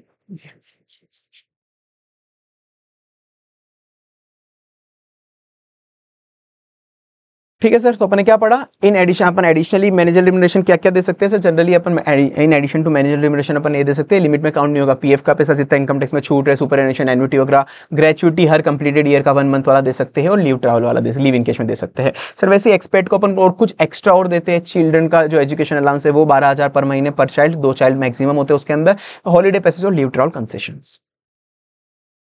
ये भी फालतू पॉइंट है यार इसमें भी, ठीक है। एक बार देख लो, अगर एक मैनेजरल रिम्यूनरेशन दो जने, मतलब क्या बोल रहा हूं मैं, manager remuneration serving in 2 company, कोई भी ऐसा बंदा है, कोई भी ऐसा बंदा है जो 2 कंपनी के अंदर मैनेजर रिम्यूनरेशन बन के बैठा हुआ है, जो 2 कंपनी के अंदर मैनेजर रिम्यूनरेशन बन के बैठा हुआ है।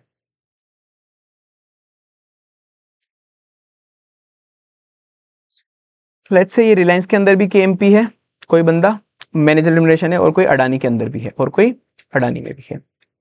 तो ये मिस्टर एक्स नाम का बंदा है, मिस्टर एक्स नाम का बंदा, वो अडानी के अंदर भी एमडी है और इसके अंदर कोई डब्ल्यूटीडी, मतलब कुछ भी है, कोई मिला के मैनेजर पर्सनल दोनों कंपनी के अंदर है। तो क्या वो दोनों कंपनी से पैसा ले सकता है क्या? 2 कंपनी में मैनेजर पर्सनल है, बिल्कुल ले सकता है। पर इतना देखना है कि अडानी और रिलायंस की जो भी मैक्सिमम लिमिट है देने की, हाईयर केवल उसी का लेता सर। जैसे एग्जांपल दे दो कि लेट्स से रिलायंस की मैक्सिमम लिमिट है केएमपी की, कि वो रिलायंस 120 लाख रुपए दे सकता है एक बंदे को, ठीक है, कुछ भी मैंने ले लिया एक बार हुई, 120 लेके दे सकता है। अडानी की मैक्सिमम लिमिट है कि अडानी एक बंदे को 60 दे के दे सकता है एक केएमपी को। तो जो मिस्टर एक्स है वो दोनों के अंदर के एमपी है, वो दोनों से रुपए ले तो सकता है, पर इन दोनों का जो भी हायर ऑफ है मैक्सिमम दोनों को मिला के वो इतना ही पैसा ले सकता है। तो मिस्टर एक्स दोनों कंपनी से मिला के हायर ऑफ कितना हुआ 120 और 60 में से हायर कौन सा है 120, तो मैक्सिमम 120 लाख ही ले सकता है दोनों को मिलाकर, दोनों को मिला के मैक्सिमम 120 लाख ही ले सकता है। ठीक है, इतना काम करना ही था पर मैंने पढ़ा दिया एक बार, ठीक है चलो। जो अपन ने अभी शेड्यूल 5 पढ़ा था जितना भी, वो क्या सीईओ सीएफओ सीएस के लिए एप्लीकेबल है? नहीं है सर, वो केवल एमडी डब्ल्यूटीडी मैनेजर के लिए एप्लीकेबल है, सीईओ सीएफओ इसके लिए नहीं है। ठीक है, कोई भी नॉन एग्जीक्यूटिव डायरेक्टर है, नॉन एग्जीक्यूटिव डायरेक्टर है, कभी कभी ऐसा होता है कि जब भी कंपनी लोन लेती है, कंपनी जब भी लोन लेने जाती है, एसबीआई के पास लोन लेने गई, एसबीआई के पास लोन लेने गई, तो अब वो जब भी आप लोन लेने जाते हैं ना कंपनी, तो जनरली एक फिक्स होता है कि डायरेक्टर को बोलते हैं, कि डायरेक्टर लोन, बैंक वालों को, बैंक वाला बोलता है कि देख डायरेक्टर, कंपनी को हम लोन दे रहे हैं पर तू कंपनी की गारंटी दे, तू कंपनी की गारंटी दे कि अगर कंपनी ने लोन रीपे नहीं करा तो तू रीपे करेगा, तो तू रीपे करेगा। तो जब इन केस के अंदर जब भी डायरेक्टर गारंटी देता है तो कंपनी उसको कुछ थोड़ा बहुत पैसा एक्स्ट्रा देती है, क्योंकि अपन कंपनी की गारंटी ले रहे हैं तो कंपनी उसको थोड़ा बहुत पैसा एक्स्ट्रा देती है। तो वो जो एक्स्ट्रा कमीशन दे रही है कंपनी उसको, क्योंकि उसने लोन के लिए गारंटी दी है, क्या वो रिम्यूनरेशन में ऐड होगा? नहीं, वो रिम्यूनरेशन में ऐड नहीं होगा, क्योंकि वो तो डायरेक्टर उसको कुछ एडिशनल सर्विस दे रहा है, डायरेक्टर उसको कुछ एडिशनल सर्विस दे रहा है। ठीक है, बाकी फालतू पॉइंट इतना ध्यान रखो, ये भी फालतू पॉइंट है, छोड़ दो पूरा। कुछ अप्रूवल से रिलेटेड एक फालतू प्रोसेसर है, शेक सर्टिफिकेट वगैरह चाहिए होते हैं, फालतू छोड़ दो। पढ़ने की इच्छा हो 2 सेकंड वीडियो पॉज करो, नजर मार लो ना, नोट्स तो मैं तुमको दे रहा हूँ, कोई सेंस ही नहीं इन चीजों को पढ़ने का, तुम ही पागल होंगे, कुछ नहीं आने वाला एग्जाम में, गलती से 1-2 मार्क्स के आगे तो छोड़ने, 50 मार्क्स ही चाहिए अपन को। अब सर जो अपन ने पढ़ा था ना ऊपर कि net profit 11% of net profit, 5% of net profit, 10% of net profit वाला, तो नेट प्रॉफिट का मतलब क्या होता है? वैसे ये क्लास 1 घंटे की जा सकती है, नेट प्रॉफिट पे मैं बैठा रहूंगा, पर कोई सेंस नहीं इतना 1 घंटे की क्लास लेगा नेट प्रॉफिट के लिए। मैं तुमको बताता हूँ मेन काम का क्या है। तो अपन ने जो भी पढ़ा, जैसे लेट से कि मैनेजर रिम्यूनरेशन मैक्सिमम हो सकता है 11% ऑफ नेट प्रॉफिट। ठीक है, तो अब इस नेट प्रॉफिट की कैलकुलेशन कैसे करनी है? तो ये नेट प्रॉफिट की कैलकुलेशन में जनरली अपन उठाते हैं पीबीटी, ध्यान रखना प्रॉफिट आफ्टर टैक्स नहीं उठाएंगे। ठीक है, जनरली उठाते हैं पीबीटी, प्रॉफिट बिफोर टैक्स। अब इस नेट प्रॉफिट के अंदर क्या क्या चीजें एडजस्ट करनी होती है ये देखो। तो इस नेट प्रॉफिट में तुम ध्यान रखना, गवर्नमेंट ने या फिर पब्लिक अथॉरिटी ने, मतलब एक तरह से गवर्नमेंट ने, मतलब मेन चीजें बता देता हूं तुमको क्या क्या है। गवर्नमेंट या पब्लिक अथॉरिटी ने कोई भी अपन को सब्सिडी दी है, कोई भी ऐसी सब्सिडी दी है, तो हाँ भाई वो अपने पी&एल के अंदर ऐड होगी, वो इस नेट प्रॉफिट में ऐड होगी, कोई दिक्कत नहीं है, उसको आप ऐड रख सकते हो अपने नेट प्रॉफिट के अंदर। ठीक है, अनटिल एंड अनलेस जब गवर्नमेंट ही मना कर देगी तुम्हारे नेट प्रॉफिट में ऐड नहीं करनी, वो बात अलग है, बाकी वो ऐड होगी। ठीक है, क्या क्या चीजें ऐड नहीं होगी, क्या क्या चीजें ऐड नहीं होगी तुम्हारे नेट प्रॉफिट के अंदर? अब ये देखो, जो भी ऐसे एक्स्ट्रा वाला प्रॉफिट है ना, कि शेयर पे प्रीमियम बेच के कमाया, असेट का रिवैल्यूएशन करा, शेयर को फॉरफिट करके पैसा कमाया, प्रीमियम का पैसा कमाया, जो फील आ रहा है कि जो एक कैपिटल नेचर का पैसा है, कैपिटल नेचर का, वो ऐड नहीं होगा कुल मिला के। जो भी तुमने प्रीमियम पे शेयर डिबेंचर इशू करे वो ऐड नहीं होंगे। तुमने शेयर्स को फॉरफिट करा तो जो पैसा ऑलरेडी पड़ा था अपने पास, फॉरफिट करा तो कुछ मतलब फॉरफिटेड शेयर को, सॉरी, तुमने फॉरफिटेड शेयर को बेचा, जो भी तुमने फॉरफिटेड शेयर थे फॉरफिट करा हुआ था उसको बेचा, तो जो भी प्रॉफिट हुआ वो ऐड नहीं होगा। ये सब कैपिटल नेचर का फील दे रहे हैं कि अपन ने शेयर डिबेंचर प्रीमियम में इशू करे, शेयर फॉरफिट वाला जो भी प्रॉफिट हुआ वो कैपिटल नेचर का जो भी प्रॉफिट है वो ऐड नहीं होगा। यहाँ पे कोई भी रिवैल्यूएशन रिजर्व है, अनरियलाइज गेन है, वो ऐड नहीं होगा। तो बस फील रखो, एक एक चीज रटने मत बैठो, इतनी कैलकुलेशन वैसे भी नहीं आएगी एग्जाम में, थोड़ी बहुत आएगी, वो फीलिंग से हो जाएगी। तो जो भी कैपिटल नेचर का प्रॉफिट लग रहा है वो आपको अपने पी&एल से हटा देना है, अपने पी&एल से हटाना, कि कोई भी शेयर डिबेंचर प्रीमियम पे अपन ने इशू करा, फॉरफिटेड शेयर प्रॉफिट में इशू करें, प्रॉफिट फॉरफिटेड शेयर पे जो भी प्रॉफिट हुआ, कैपिटल नेचर का जो भी प्रॉफिट है, रिवैल्यूएशन रिजर्व, फेयर वैल्यू में जो भी चेंज हुआ, वो सब हटा दो। बस एक चीज है कि जो भी आपने सेल इमूवेबल प्रॉपर्टी का, मतलब जो भी आपने कैपिटल एसेट बेची, कैपिटल एसेट बेची, तो ये एक ही पॉइंट है इसके अंदर, बस एक मेन काम का, कि जो भी आपने कैपिटल एसेट बेची, तो जनरली जो भी कैपिटल एसेट का प्रॉफिट है वो इधर काउंट नहीं होता, कैपिटल एसेट का प्रॉफिट इधर काउंट नहीं होता। तो आपको देखना है कि जनरली प्रॉफिट क्या होता है, प्रॉफिट होता है sir sales value minus WDV, sales value minus WDV। तो sales value minus WDV let's say आया अपने पास 5 लाख रुपए। तो ये जनरली P&L में ऐड हुआ होता है P&L के अंदर कि कोई असेट हमने बेची, कोई भी असेट बेची हमने, immovable property what ever amount की, लेट्स अमाउंट ले वो कुछ भी ले लेना, सेल्स वैल्यू माइनस WDV जो अपनी बुक्स के अंदर वैल्यू पड़ी हुई थी उसकी WDV रिटर्न वैल्यू, वो अपन ने मतलब कुल मिला के 5 लाख एक्स्ट्रा में बेच दी। ठीक है, तो इस 5 लाख को अपन को P&L में ऐड नहीं करना है, मतलब इसको मैक्सिमम कितना ऐड करना है अपने P&L के अंदर, मैक्सिमम ऐड करना है कि सेल्स वैल्यू की जगह तुमको लेना है कि तुमने खरीदा कितनी कॉस्ट के अंदर था, ओरिजिनल कॉस्ट कितनी थी, ओरिजिनल कॉस्ट कितनी थी माइनस WDV। तो तुमको ये देखना है कि तुमने खरीदा असली में कितने का था, उसमें से WDV कितनी बची। तो मैक्सिमम इतना ही पैसा तुम्हें तुम्हारे P&L में ऐड करना है। लेट से 4 लाख आया, ये कितना आया 4 लाख। ठीक है, तो आपने P&L में ऐड करा हुआ है 5 लाख और ऐड कितना होना चाहिए था 4 लाख ही, तो उस 1 लाख को हटा देना, 1 लाख को माइनस कर देना। ठीक है, ये वाला तुम लिख लो, यहाँ पे तुमको समझ में नहीं आया तो ये चीज लिख लेना एग्जैक्ट यहाँ पर ऐसा कि ये चीज अपन को ऐड नहीं करनी है, ये चीज यहाँ पे ऐड नहीं करनी है, ये वाली चीज ऐड करनी है अपन को P&L के अंदर, ये वाली चीज अपन ऐड कर सकते हैं P&L के अंदर। ठीक है सर, तो जनरली कैपिटल नेचर का प्रॉफिट ऐड नहीं होता, कभी भी किसी एसेट वगैरह को बेचा वो सब नहीं होता, पर फिर भी आप ऐड कर सकते हो। कितना ऐड कर सकते हो, original cost minus WDV, original cost minus WDV इतना आप ऐड कर सकते हो P&L के। ठीक है, बाकी जनरली और बाकी कैपिटल नेचर की चीजें ऐड नहीं करनी। और बाकी फालतू जब क्या क्या चीजें माइनस होती है, मतलब एक्सपेंसेस कौन कौन से माइनस होते हैं, जनरली सारे एक्सपेंस माइनस होते हैं, तुमको सब पता है। वर्किंग एक्सपेंस होती है जो भी है, डायरेक्ट रिम्यूनरेशन, अब नॉर्मल प्रॉफिट पे कोई टैक्स हुआ है, रिपेयर मेंटेनेंस कराया है, इंटरेस्ट एक्सपेंस कोई भी इंटरेस्ट, डिबेंचर पे इंटरेस्ट दिया है, सिक्योर लोन पे इंटरेस्ट दिया, बेसिक नॉर्मल जो भी एक्सपेंडिचर है सब माइनस होते हैं। डेप्रिसिएशन जो भी लगा है वो भी, पास शेयर के लॉसेस वो भी, इंश्योरेंस प्रीमियम आपने जो पे करी है वो भी, बेड डेप जो भी राइट ऑफ करे वो भी, कंट्रीब्यूट आपने जो भी करा है चैरिटेबल कंट्रीब्यूशन में वो भी। तो मतलब जितने भी नॉर्मल एक्सपेंसेस है वो सब माइनस होते हैं, मतलब वो बेसिक एक्सपेंसेस माइनस होंगे सारे के सारे।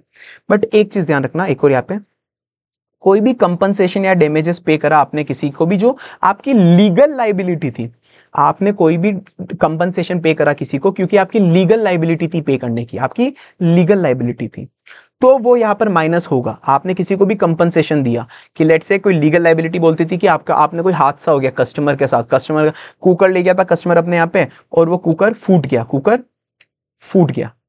ठीक है ना, कुकर फट गया, मतलब कुल मिला के कुकर होता है ना प्रेशर कुकर, वो फट गया प्रेशर कुकर।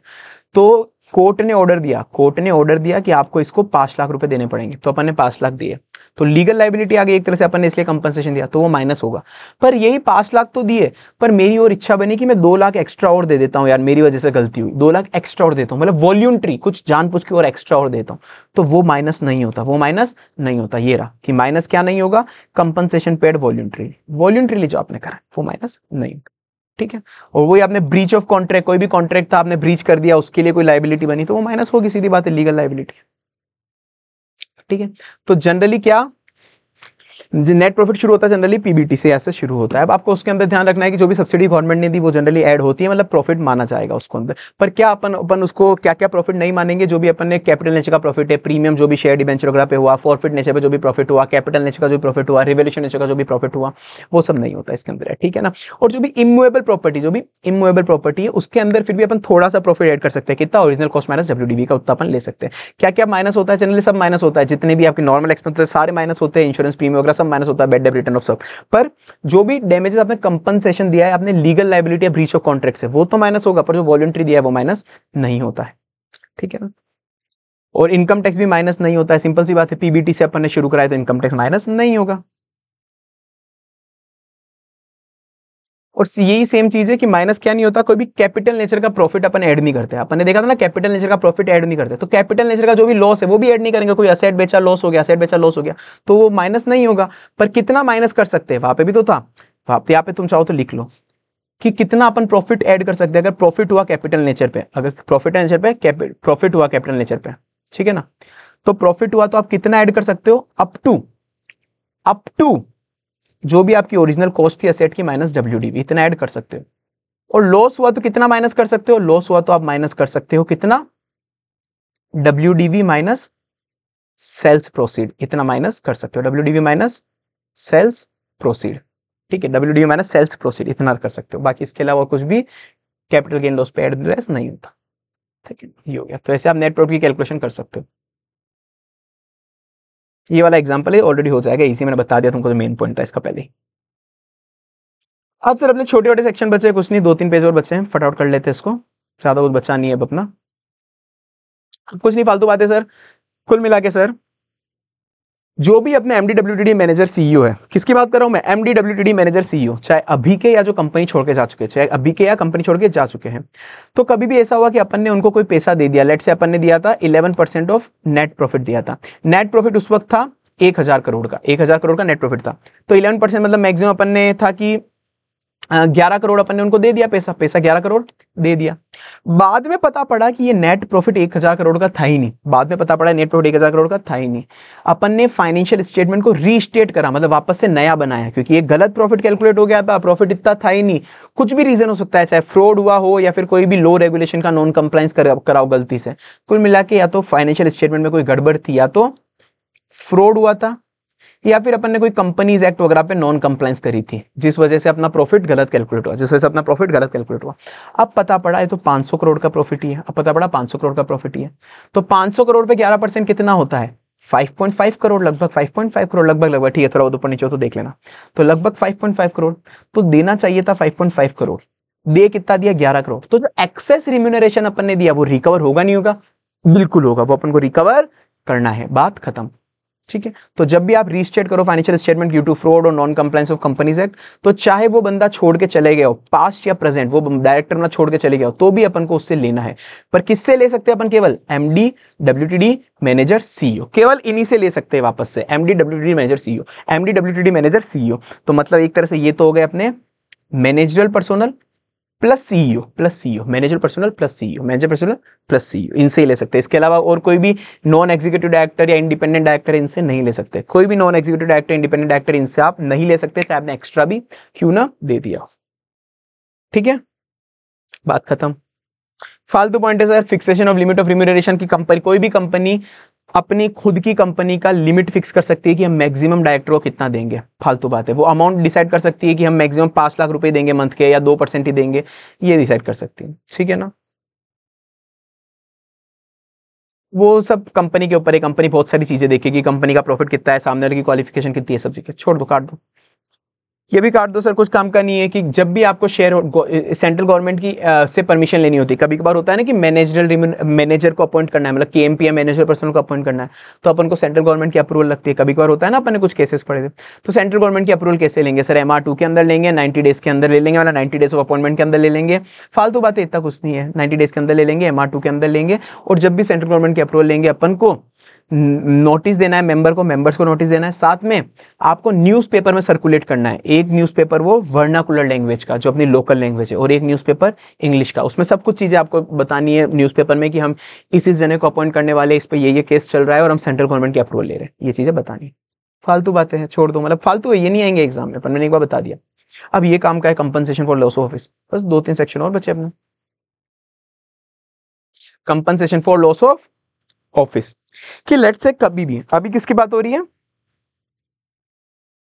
हाँ, अभी अपन बात करेंगे सेक्शन 202 में compensation for loss of office. बात सिंपल सी है, सबसे पहले तो एप्लीकेबल किस पे होगा, केवल किस पे एप्लीकेबल है सर, ये केवल ध्यान रखना है चीज, केवल MD WTD और मैनेजर, केवल इन्हीं की बात हो रही है और किसी की नहीं हो रही। क्वेश्चन कंफ्यूज करेगा कि किसी दूसरा बंदा ऑफिस छोड़ के चले गया, क्या इसको कंपनसेशन दे, क्या इसको दे, क्या, ध्यान रख लेना, क्वेश्चन में साफ पता पड़ जाएगा। ये MD WTD में अगर मैनेजर नहीं है वो, तो उसको नहीं मिलेगा compensation for loss of office. अब compensation for loss of office क्यों देना है सर तुमको, सीधी बात है, उसकी नौकरी चले गई, सीधी क्या बात है, उसकी नौकरी चली गई, उसकी नौकरी चली गई। कोई भी ऐसा केस हुआ जिस वजह से उसको छोड़ के जाना पड़ गया, उसके टेन्योर के पहले उसको छोड़ के जाना पड़ गया, अपन ने उसको निकाल दिया कि यार कंपनी के अंदर बहुत ज्यादा लॉसेस चल रहे हैं, अब हम कंपनी वैसे भी ज्यादा लंबे समय तक चला नहीं पाएंगे, हम लोगों को निकाल देते हैं ना, आधी बार ऐसा होता है कि कंपनी ले ऑफ करती है, सुना होगा तुमने, ले ऑफ कर देती है, तो उसको निकाल दे कि तू जा भाई, अब हमारे पास, हमको तेरे को रखने की जगह नहीं है। तो उसको जब भी आप ऑफिस से निकाल रहे हो, या ऐसा कि वो रिटायर हो रहा है उसके टेन्योर के पहले रिटायर हो रहा है, वो सब हो रहा है, ऐसा कुछ हो रहा है, तो भाई उसकी नौकरी चले गई है, तुम उसको जल्दी निकाल रहे हो एक तरह से, तो उसको पैसा दे के भेजना पड़ेगा, उसको पैसा दे के भेजना पड़ेगा। ऐसे नहीं तुम उसको लात मार के निकाल भी दो और उसको कुछ पैसा भी ना दो, उसको कुछ पैसा भी ना दो, तो उसको पैसा दे के भेजना पड़ेगा कि भाई तू लेट्स से कि तू तेरा लास्ट का टेन्योर का 6 महीना बाकी था ना, कि तू 6 महीने पहले हम तुझे निकाल रहे हैं, हम तुझे 6 महीने पहले निकाल रहे हैं, तो भाई तेरे को 6 महीने पहले निकाल रहे हैं हमने तेरे, जैसे लेट्स से 3 साल का कॉन्ट्रैक्ट करा था, 3 साल का कॉन्ट्रैक्ट करा था, तेरे को हम निकाल रहे 2.5 ईयर में, 2.5 ईयर में, जो 0.5 ईयर बच गया मतलब वही 6 मंथ, तो 6 मंथ बच गया। तो एक काम कर, तू तेरे 6 महीने की सैलरी लेके चले जा, 6 महीने की सैलरी लेके चले जा, पर चले जा, ठीक है। 6 महीने या फिर जो बीच में सेटलमेंट है मैं बताऊंगा, उसकी कैलकुलेशन आएगी, ठीक है। तो ये होता है कुल मिलाकर compensation for loss of office. किसको मिलता है? केवल एमडी डब्ल्यूटीडी मैनेजर, बाकी को तुम निकाल सकते हो, बात खत्म, बाकी को तुम लात मार के निकालो, ठीक है। पर इनको भी एमडी डब्ल्यूटीडी मैनेजर इनको भी नहीं मिलेगा अगर हुआ था कि हमने ना अमलगमेशन करा था किसी कंपनी का, हमने अमलगमेशन करा था किसी, हमारी कंपनी लेट्स से रिलायंस और अडानी ये आपस में आके अमलगमेट हो गई, तो रिलायंस का डायरेक्टर था, उसको मजा नहीं आया, उसको पसंद नहीं है कि तुम अमलगमेट क्यों हो रहे हैं, मैं तो छोड़ के जा रहा हूं। नहीं हमने बोला तू छोड़ के मत जा, तो एक काम कर, तेरे को हम जो नई कंपनी बन रही है ना हमारी RL करके नई कंपनी बन रही है, हम तुझे उसका डायरेक्टर बना देंगे, हम तुझे उसका डायरेक्टर बना देंगे।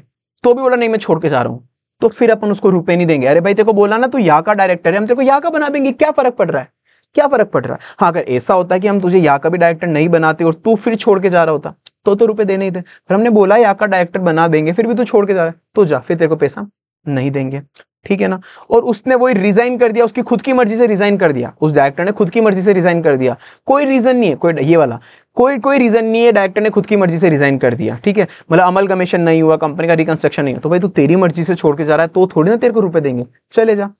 Section 167 vacation of office, vacate करना पड़ता है ऑफिस अगर वो डिस्क्वालीफाई हो जाता है या फिर कुछ भी ऐसी कंडीशंस होती है तो उसको पैसा नहीं देंगे। कंपनी वाइंडिंग अप हो रही है due to director negligence, director ने कोई गलती करी है और इस वजह से कंपनी वाइंड अप हो रही है, कंपनी बर्बाद हो रही है, कंपनी की एसेट बिक गई। अरे भाई एक तो तेरी वजह से कंपनी रोड पे आ गई, उसके बाद तेरे को कंपनसेशन चाहिए, चाटा पड़ेगा। गिल्टी ऑफ फ्रॉड, कंपनी ने कोई भी डायरेक्टर ने कोई भी फ्रॉड करा है, कंपनी के साथ ट्रस्ट ब्रीच करा है, नेग्लिजेंस करा है, तो तेरे को पैसा नहीं देंगे, तूने तो गलत काम करे, तेरे को क्यों पैसा दे। Investigated and participated in bringing about his own termination, कोई इन्वेस्टिगेशन हुआ उससे पता पड़ा कि डायरेक्टर की गलती है, कोई इन्वेस्टिगेशन हुआ उससे पता पड़ा डायरेक्टर की गलती है और उसको इसलिए निकाला गया, तो कुल मिला के तेरी गलती है इसलिए तेरे को निकाला, तो हम तेरे को क्या कंपनसेशन नहीं देंगे। तो इन केसेस में कंपनसेशन नहीं मिलता कि कोई हम कंपनी रिकंस्ट्रक्ट अमलगमेट कर रहे थे और नई कंपनी में हम उसको बना रहे थे डायरेक्टर, तो भी वो नहीं बनाया, फिर उसने बिना फालतू का रिजाइन कर दिया, उसने ऑफिस वेकेट करना पड़ा उसको 167 की वजह से, डायरेक्टर का नेग्लिजेंस था, उसकी गिल्टी थी, उस वजह से कंपनी वाइंड अप हुई, इन्वेस्टिगेशन हुआ था उसके ऊपर ऐसा कुछ, इसलिए निकाला, तो इस पर अपन नहीं देंगे। बाकी एमडीडब्ल्यूटी मैनेजर को हर बार मिलना चाहिए। अब सर कितना देना है, कितना देना है?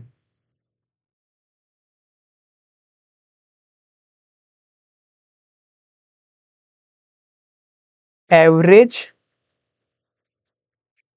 रिम्यूनरेशन ऑफ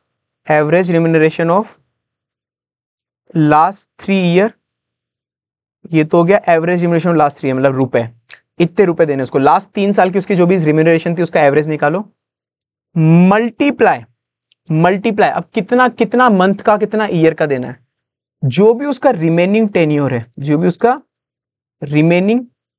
टेन्योर है वो, या फिर 3 ईयर या फिर 3 year, which ever is shorter, which ever is less, कि रिमेनिंग टेन्योर उसका जो भी बचा था, मैंने बोला ना देखो 2.5 ईयर के लिए हमने अपॉइंट करा था, मतलब 3 ईयर के लिए अपॉइंट करा था, 2.5 ईयर में निकाल रहे, तो रिमेनिंग टेन्योर कितना है तेरा सर?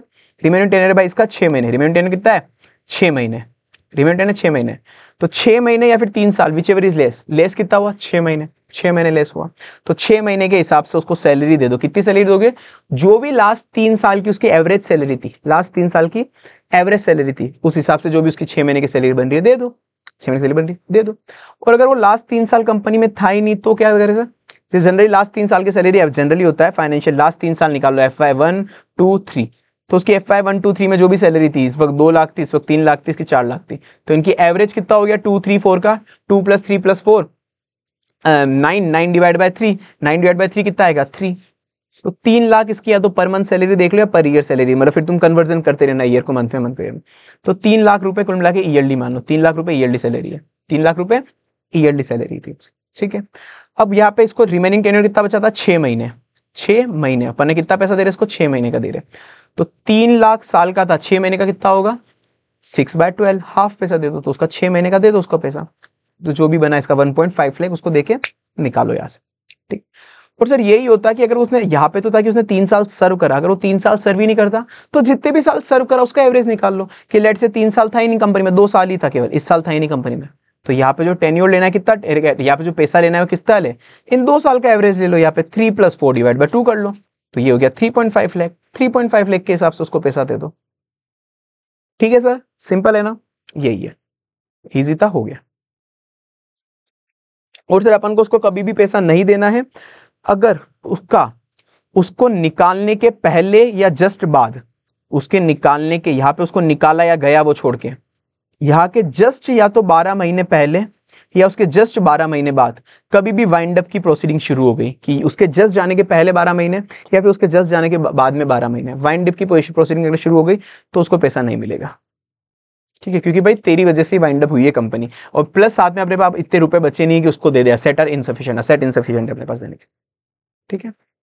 तो ये रहा वो सिंपल सा, ये किस पे लगता है कि एमडब्ल्यूडी मैनेजर इन्हीं को देना है। अब ये वही क्वेश्चन है सर, 12 लाख पर ईयर उसकी सैलरी थी, 1/4/2016, 5 साल के लिए अपॉइंट करा, मतलब 31/3/2021 तक उसका पीरियड था, 2016 से 2021 मतलब 5 साल के लिए उसको अपॉइंट करा, पर उसको अपन ने निकाल दिया 1/3/2019 को ही निकाल दिया उसको, मतलब 25 महीने का टेन्योर बाकी था, तो कितना बाकी, 25 महीने या 3 साल, तो छोड़ विच एवर इज लेस, तो मतलब 25 महीने, 25 महीने की सैलरी आप उसको और दे दो, तो इसका एवरेज कितना होगा, लगातार 12 महीने 12 लाख 12 लाख, इसका एवरेज भी लगभग 12 लाख ही होगा, तो इसको कितना पैसा देना, 25 महीने का, तो 12 लाख मल्टीप्लाई, ये 12 लाख तो कितने की है, 12 महीने की सैलरी है, 25 महीने की कितनी होगी निकाल लेना, ये तो मतलब 25 लाख ही होगी, वो दे देना। ये बाद में करते हैं, 203 एक लास्ट सेक्शन अच्छा वाला है, बाकी सब फालतू फालतू देख लो एक बार, कुछ नहीं, मतलब ये कुल मिला के सेक्शन 204 बोलता है कि इन बड़ी बड़ी कंपनियों को एक सेक्रेटरियल ऑडिट करानी पड़ेगी, मतलब एक स्टैट्यूटरी ऑडिट होती है, इंटरनल ऑडिट होती है, उसके जैसी एक सेक्रेटरियल ऑडिट और बोल दी, ये कौन करता है, सीएस करता है, अगर एमसीक्यू में आ जाओ ध्यान रखना है, सीएस करता है, सीए नहीं करता, सेक्रेटरियल ऑडिट कौन करता है, सीएस करता है, और जनरली इसकी एप्लीकेबिलिटी आ जाती है एमसीक्यू के अंदर। तो सेक्रेटरियल ऑडिट किस किस पे लगती है, या तो जो लिस्टेड कंपनी है वो लिस्टेड हो गई, तो या फिर पब्लिक कंपनी जिसकी paid up share capital 50 crore या फिर turnover 250 crore, paid up share capital 50 crore 250 crore है, उनमें से कुछ भी, मतलब या तो paid up share capital 50 crore या टर्नओवर 250 करोड़, या फिर कोई भी कंपनी, मतलब प्राइवेट पे भी लग सकता है, प्राइवेट पे भी लग सकता है, ध्यान रखना, मतलब ध्यान रखना, प्राइवेट पे भी लग सकता है, तो कोई भी कंपनी जिसकी आउटस्टैंडिंग लोन बोरोइंग बैंक या फिर पीएसआई से 100 करोड़ से ज्यादा है, बैंक या फिर पीएसआई से 100 करोड़ से ज्यादा है, ठीक है, ग्रेटर देन इक्वल टू है, यहाँ पे ध्यान रखना, हर जगह जनरली जहां पे भी लोन बोरिंग आती है वहां पे केवल ग्रेटर देन होता है, पर यहाँ पे ग्रेटर देन इक्वल टू दोनों है, तो हर जगह ग्रेटर देन इक्वल टू है, ठीक है, मतलब इस वाली लिमिट्स में हर जगह ग्रेटर देन इक्वल टू है।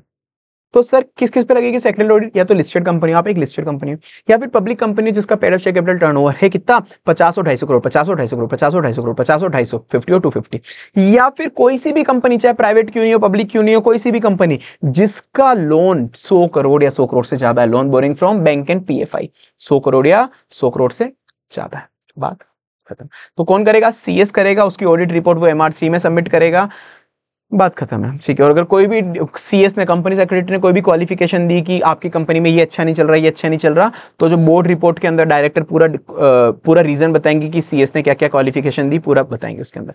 अब वो ये कि कंपनी सेक्रेटरी की ड्यूटी क्या होती है, हर एक कंपनी के अंदर कंपनी सेक्रेटरी होता है, हर एक कंपनी के अंदर जनरली कंपनी सेक्रेटरी होता है, तो उसकी ड्यूटी क्या होती है, वो देखता है कि बोर्ड कंप्लाइंस सही से कर रही है नहीं कर रही, कंप्लाइंस जितने भी लो रेगुलेशन है पूरे हो रहे नहीं हो रहे, time to time board of director को असिस्ट करता है कि काम कैसे करना चाहिए, बोर्ड मीटिंग बुलाता है, बोर्ड मीटिंग अटेंड करता है, मिनट्स बनाता है, फालतू फालतू काम सारे करता है, ठीक है ना। पर सीएस होने की, सीएस है तो भी अपने board of director chairperson MD/WTD ये तो अपने काम अलग से करेंगे, सीएस अपने काम अलग से करेगा, फालतू सा सेक्शन था, छोड़ दो, कुछ काम का ही नहीं तुम्हारे स्पॉम में ये, हालांकि आज तक ओल्ड कोर्स में इतने सालों से ये लो है तो भी आज तक नहीं आया था, अभी क्या ही आएगा, ये तो फालतू ही है, ठीक है, ये हो गया। अब देखिए लास्ट आखिरी सेक्शन बचा, थोड़ा सा सही है ना, ठीक है, सीधा साधा सेक्शन, इतने टाइम से अपन पढ़ रहे एमपी एमपी एमपी एमपी, मतलब managerial personnel managerial personnel managerial personnel, अब आएंगे अपन फाइनली के एमपी पे, की मैनेजरल पर्सनल। की मैनेजर पर्सन क्या होते हैं सर, अपन ने स्टार्टिंग में चैप्टर के स्टार्टिंग में पढ़ लिया था, CEO CFO CS MD/WTD manager, CEO CFO CS MD/WTD manager, ठीक है, ये होते केएमपी, ये होते केएमपी। तो हर एक कंपनी में जो बड़ी बड़ी कंपनी है, जो जिन पे केएमपी एप्लीकेबल है, उनमें केएमपी होने चाहिए। तो केएमपी में कौन होने चाहिए, या तो आप कोई भी एक एमपी रख लो, मतलब MD/WTD मैनेजर, या तो आप ये रख लो, इनमें से कोई भी एक रख लो, ठीक है। तो इनमें से आप एक कोई भी रख लो, जिन जिन पे भी केएमपी एप्लीकेबल है बताऊंगा मैं, या तो आप ये रख लो, या फिर इनमें से कोई भी एक रख लो, या फिर आप सीईओ रख लो, या फिर आप सीईओ रख लो। ठीक है, एक पोजीशन आप ये ले लो, प्लस आपको एक सीएफओ रखना पड़ेगा, प्लस आपको एक सीएस रखना पड़ेगा। तो मतलब 3 चेयर हो गई, एक तरह से 3 जनों की पोजीशन होनी चाहिए आपकी कंपनी में, 3 चेयर ऑक्यूपाई होगी, 3 चेयर ऑक्यूपाई होगी। सीएस सीएफओ रखने ही रखने हैं आपको, सीएस भी रखना है, सीएफओ भी रखना है। और इन सब में से या तो आप एमडीडब्ल्यूडी मैनेजर रख लो या फिर सीईओ रख लो, या तो आप एमडीडब्ल्यूडी मैनेजर में से किसी को रख लो या फिर आप एक सीईओ रख लो, जो कंपनी को संभालेंगे एक तरह से। इन सबका काम सेम ही होता है, एमडीडब्ल्यूडी मैनेजर या फिर सीईओ, इन सबका काम सेम ही होता है। तो इनमें से कोई बंदा रख लो, या फिर नहीं मतलब इनमें से कोई बंदा रख लो, plus CFO plus CS, plus CFO plus CS, ये आप रख लो। ठीक है, अब ये एप्लीकेबिलिटी किस किस पे, मतलब किन किन को रखने के एमपी, सारे लिस्टेड कंपनी को रखने हैं, सारी पब्लिक कंपनी जिसका 10 करोड़ के ऊपर पेड अप शेयर कैपिटल, मतलब 10 करोड़ या 10 करोड़ के ऊपर उनको रखने हैं, 10 या 10 करोड़ के ऊपर उनको रखने हैं पेड अप शेयर कैपिटल, या फिर जो प्राइवेट कंपनी जिसका पेड अप शेयर कैपिटल 10 या 10 करोड़ के ऊपर है, 10 या 10 करोड़ के ऊपर है, उसको सीएस रखना कंपलसरी है। मतलब प्राइवेट कंपनी को कभी भी सीएफओ एमडी डब्ल्यूटीडी वगैरह रखना कंपलसरी नहीं है, प्राइवेट कंपनी को केवल सीएस रखना कंपलसरी होता है। वो भी कब, जब आपकी paid up share capital 10 crore के ऊपर हो, 10 या 10 करोड़ के ऊपर हो, 10 या 10 करोड़ के ऊपर हो। ठीक है, तो जनरली केएमपी किसको रखना है, सारी लिस्टेड कंपनी को रखना है, पब्लिक कंपनी को रखना है जिसका 10 या 10 करोड़ के ऊपर पेड अप शेयर कैपिटल है, और अगर प्राइवेट कंपनी है जिसका 10 या 10 करोड़ के ऊपर है पेड अप शेयर कैपिटल, तो आपको केवल सीएस रखना है, आपको केवल सीएस रखना। और वही मैंने बोला 3 शेयर होगी इसके अंदर, एमडब्ल्यूडी मैनेजर या फिर सीईओ, और फिर प्लस सीएस प्लस सीएफओ की होगी। क्या कंपनी का चेयरमैन और एमडी सीईओ सेम हो सकते हैं? कंपनी का जो चेयरमैन है वो ही एमडी या फिर सीईओ बन सकता है क्या? तो जनरली नहीं बन सकता, जनरली नहीं बन सकता। जो चेयरमैन है कंपनी का वही एमडी सीईओ नहीं बन सकता, वो नहीं बन सकता। प्रोवाइडेड दो एक्सेप्शन दिए हैं, दो एक्सेप्शन दिए हैं। एक एक्सेप्शन क्या है कि कंपनी का आर्टिकल ऑफ एसोसिएशन परमिट करता है ये बनने के लिए, तो बन सकते हो, या फिर साथ में कंपनी केवल सिंगल बिजनेस में, मतलब कंपनी केवल एक ही तरह का बिजनेस करती है, केवल जैसे रिलायंस तो बहुत सारे मल्टीपल बिजनेस करता है, जियो की सिम भी है, उसकी चप्पल भी है, डिजिटल रिलायंस डिजिटल भी है, रिलायंस जियो भी है, रिलायंस जियो मतलब बहुत सारी चीजें, तो वो फिर नहीं रख सकता। तो या तो आपका आर्टिकल ऑफ एसोसिएशन परमिट करता है तो बन सकते हो, या फिर आप सिंगल बिजनेस करते हो तो बन सकते हो। पर अब बड़ी बड़ी कंपनियों के लिए एक और एक्सेप्शन दे दिया। ये एक्सेप्शन जानबूझ के बनाया है बड़ी बड़ी कंपनियों में, ये बाद में लाया गया था ये एक्सेप्शन, क्योंकि अब देखो जैसे तुम देखोगे ना, अडानी जी जो है, अडानी जी चेयरमैन भी है और एमडी सीईओ भी है, अंबानी जी चेयरमैन भी एमडी सीईओ भी है, तो भाई ये सेक्शन आया उसके बाद तो ये हिल गए कि भाई ऐसे कैसे, तो इन लोगों ने कुल मिला के लो को चेंज करा दिया, सिंपल सी बात है। इन लोगों के लिए एक स्पेसिफिक एक्सेप्शन आया बड़ी बड़ी कंपनियों के अंदर, कि जो बड़ी बड़ी कंपनियां हैं जिनमें ये सारी कंडीशन सेटिस्फाई हो जाएगी, वो उनका उनका चेयरमैन और एमडी सीईओ सेम हो सकते हैं। कौन? जिनका paid up share capital 100 crore से ज्यादा हो, 100 करोड़ या 100 करोड़ ज्यादा हो, टर्नओवर 1000 या 1000 करोड़ से ज्यादा हो, जो मल्टीपल बिजनेस में हो तो भी चलेगा, प्लस हर बिजनेस का सेपरेट सीईओ होना चाहिए, हर बिजनेस का सेपरेट सीईओ होना चाहिए। तो अगर ये केस है तो आपका चेयरमैन और एमडी सीईओ सेम हो सकते हैं, सेम हो सकते हैं। तो इन जनरल अपन ने क्या पढ़ा सर अभी तक? इन जनरल अपन ने पढ़ा कि chairman is can't be equal to MD और सीईओ, पर उसका एक एक्सेप्शन था कि एओ परमिट कर रहा है या फिर सिंगल बिजनेस में तो हो सकते हो। पर बड़ी कंपनी, जो बड़ी पब्लिक कंपनी, उसका एक अलग से एक्सेप्शन लिया है कि अगर आपका paid up share capital 100 crore के ज्यादा, 100 करोड़ है, टर्नओवर 1000 करोड़ है, paid up share capital 100 crore है, टर्नओवर 1000 करोड़, मतलब दोनों सारी कंडीशन पूरी होनी चाहिए। Paid up share capital 100 crore है, टर्नओवर 1000 करोड़ है, मल्टीपल बिजनेस में, और हर बिजनेस का अलग अलग सीईओ है, हर बिजनेस का अलग अलग सीईओ है, तो फिर आप सेम बन सकते हो, सेम हो सकते हो। ठीक है, और अपॉइंटमेंट कैसे होता है इनका? केएमपी का बोर्ड रिजोल्यूशन के थ्रू होता है जनरल, ठीक है ना। अब एक ही केएमपी, क्या एक से ज्यादा कंपनी के अंदर केएमपी हो सकता है क्या?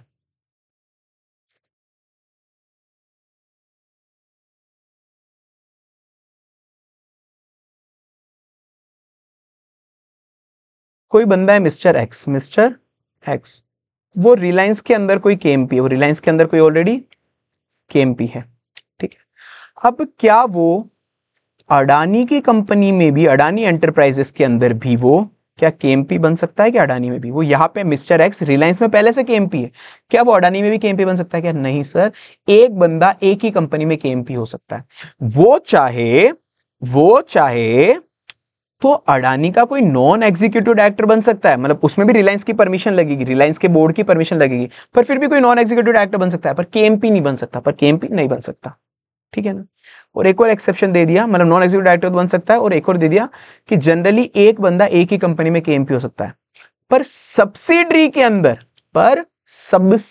अंदर मतलब जो रिलायंस की सब्सिडरी है उसमें वो केएमपी बन सकता है, उसमें कोई दिक्कत नहीं है। रिलायंस की कोई सब्सिडरी है, उसमें भी वो केएमपी बन सकता है, ठीक है। होल्डिंग नहीं बोला, सब्सिडरी बोला मैं।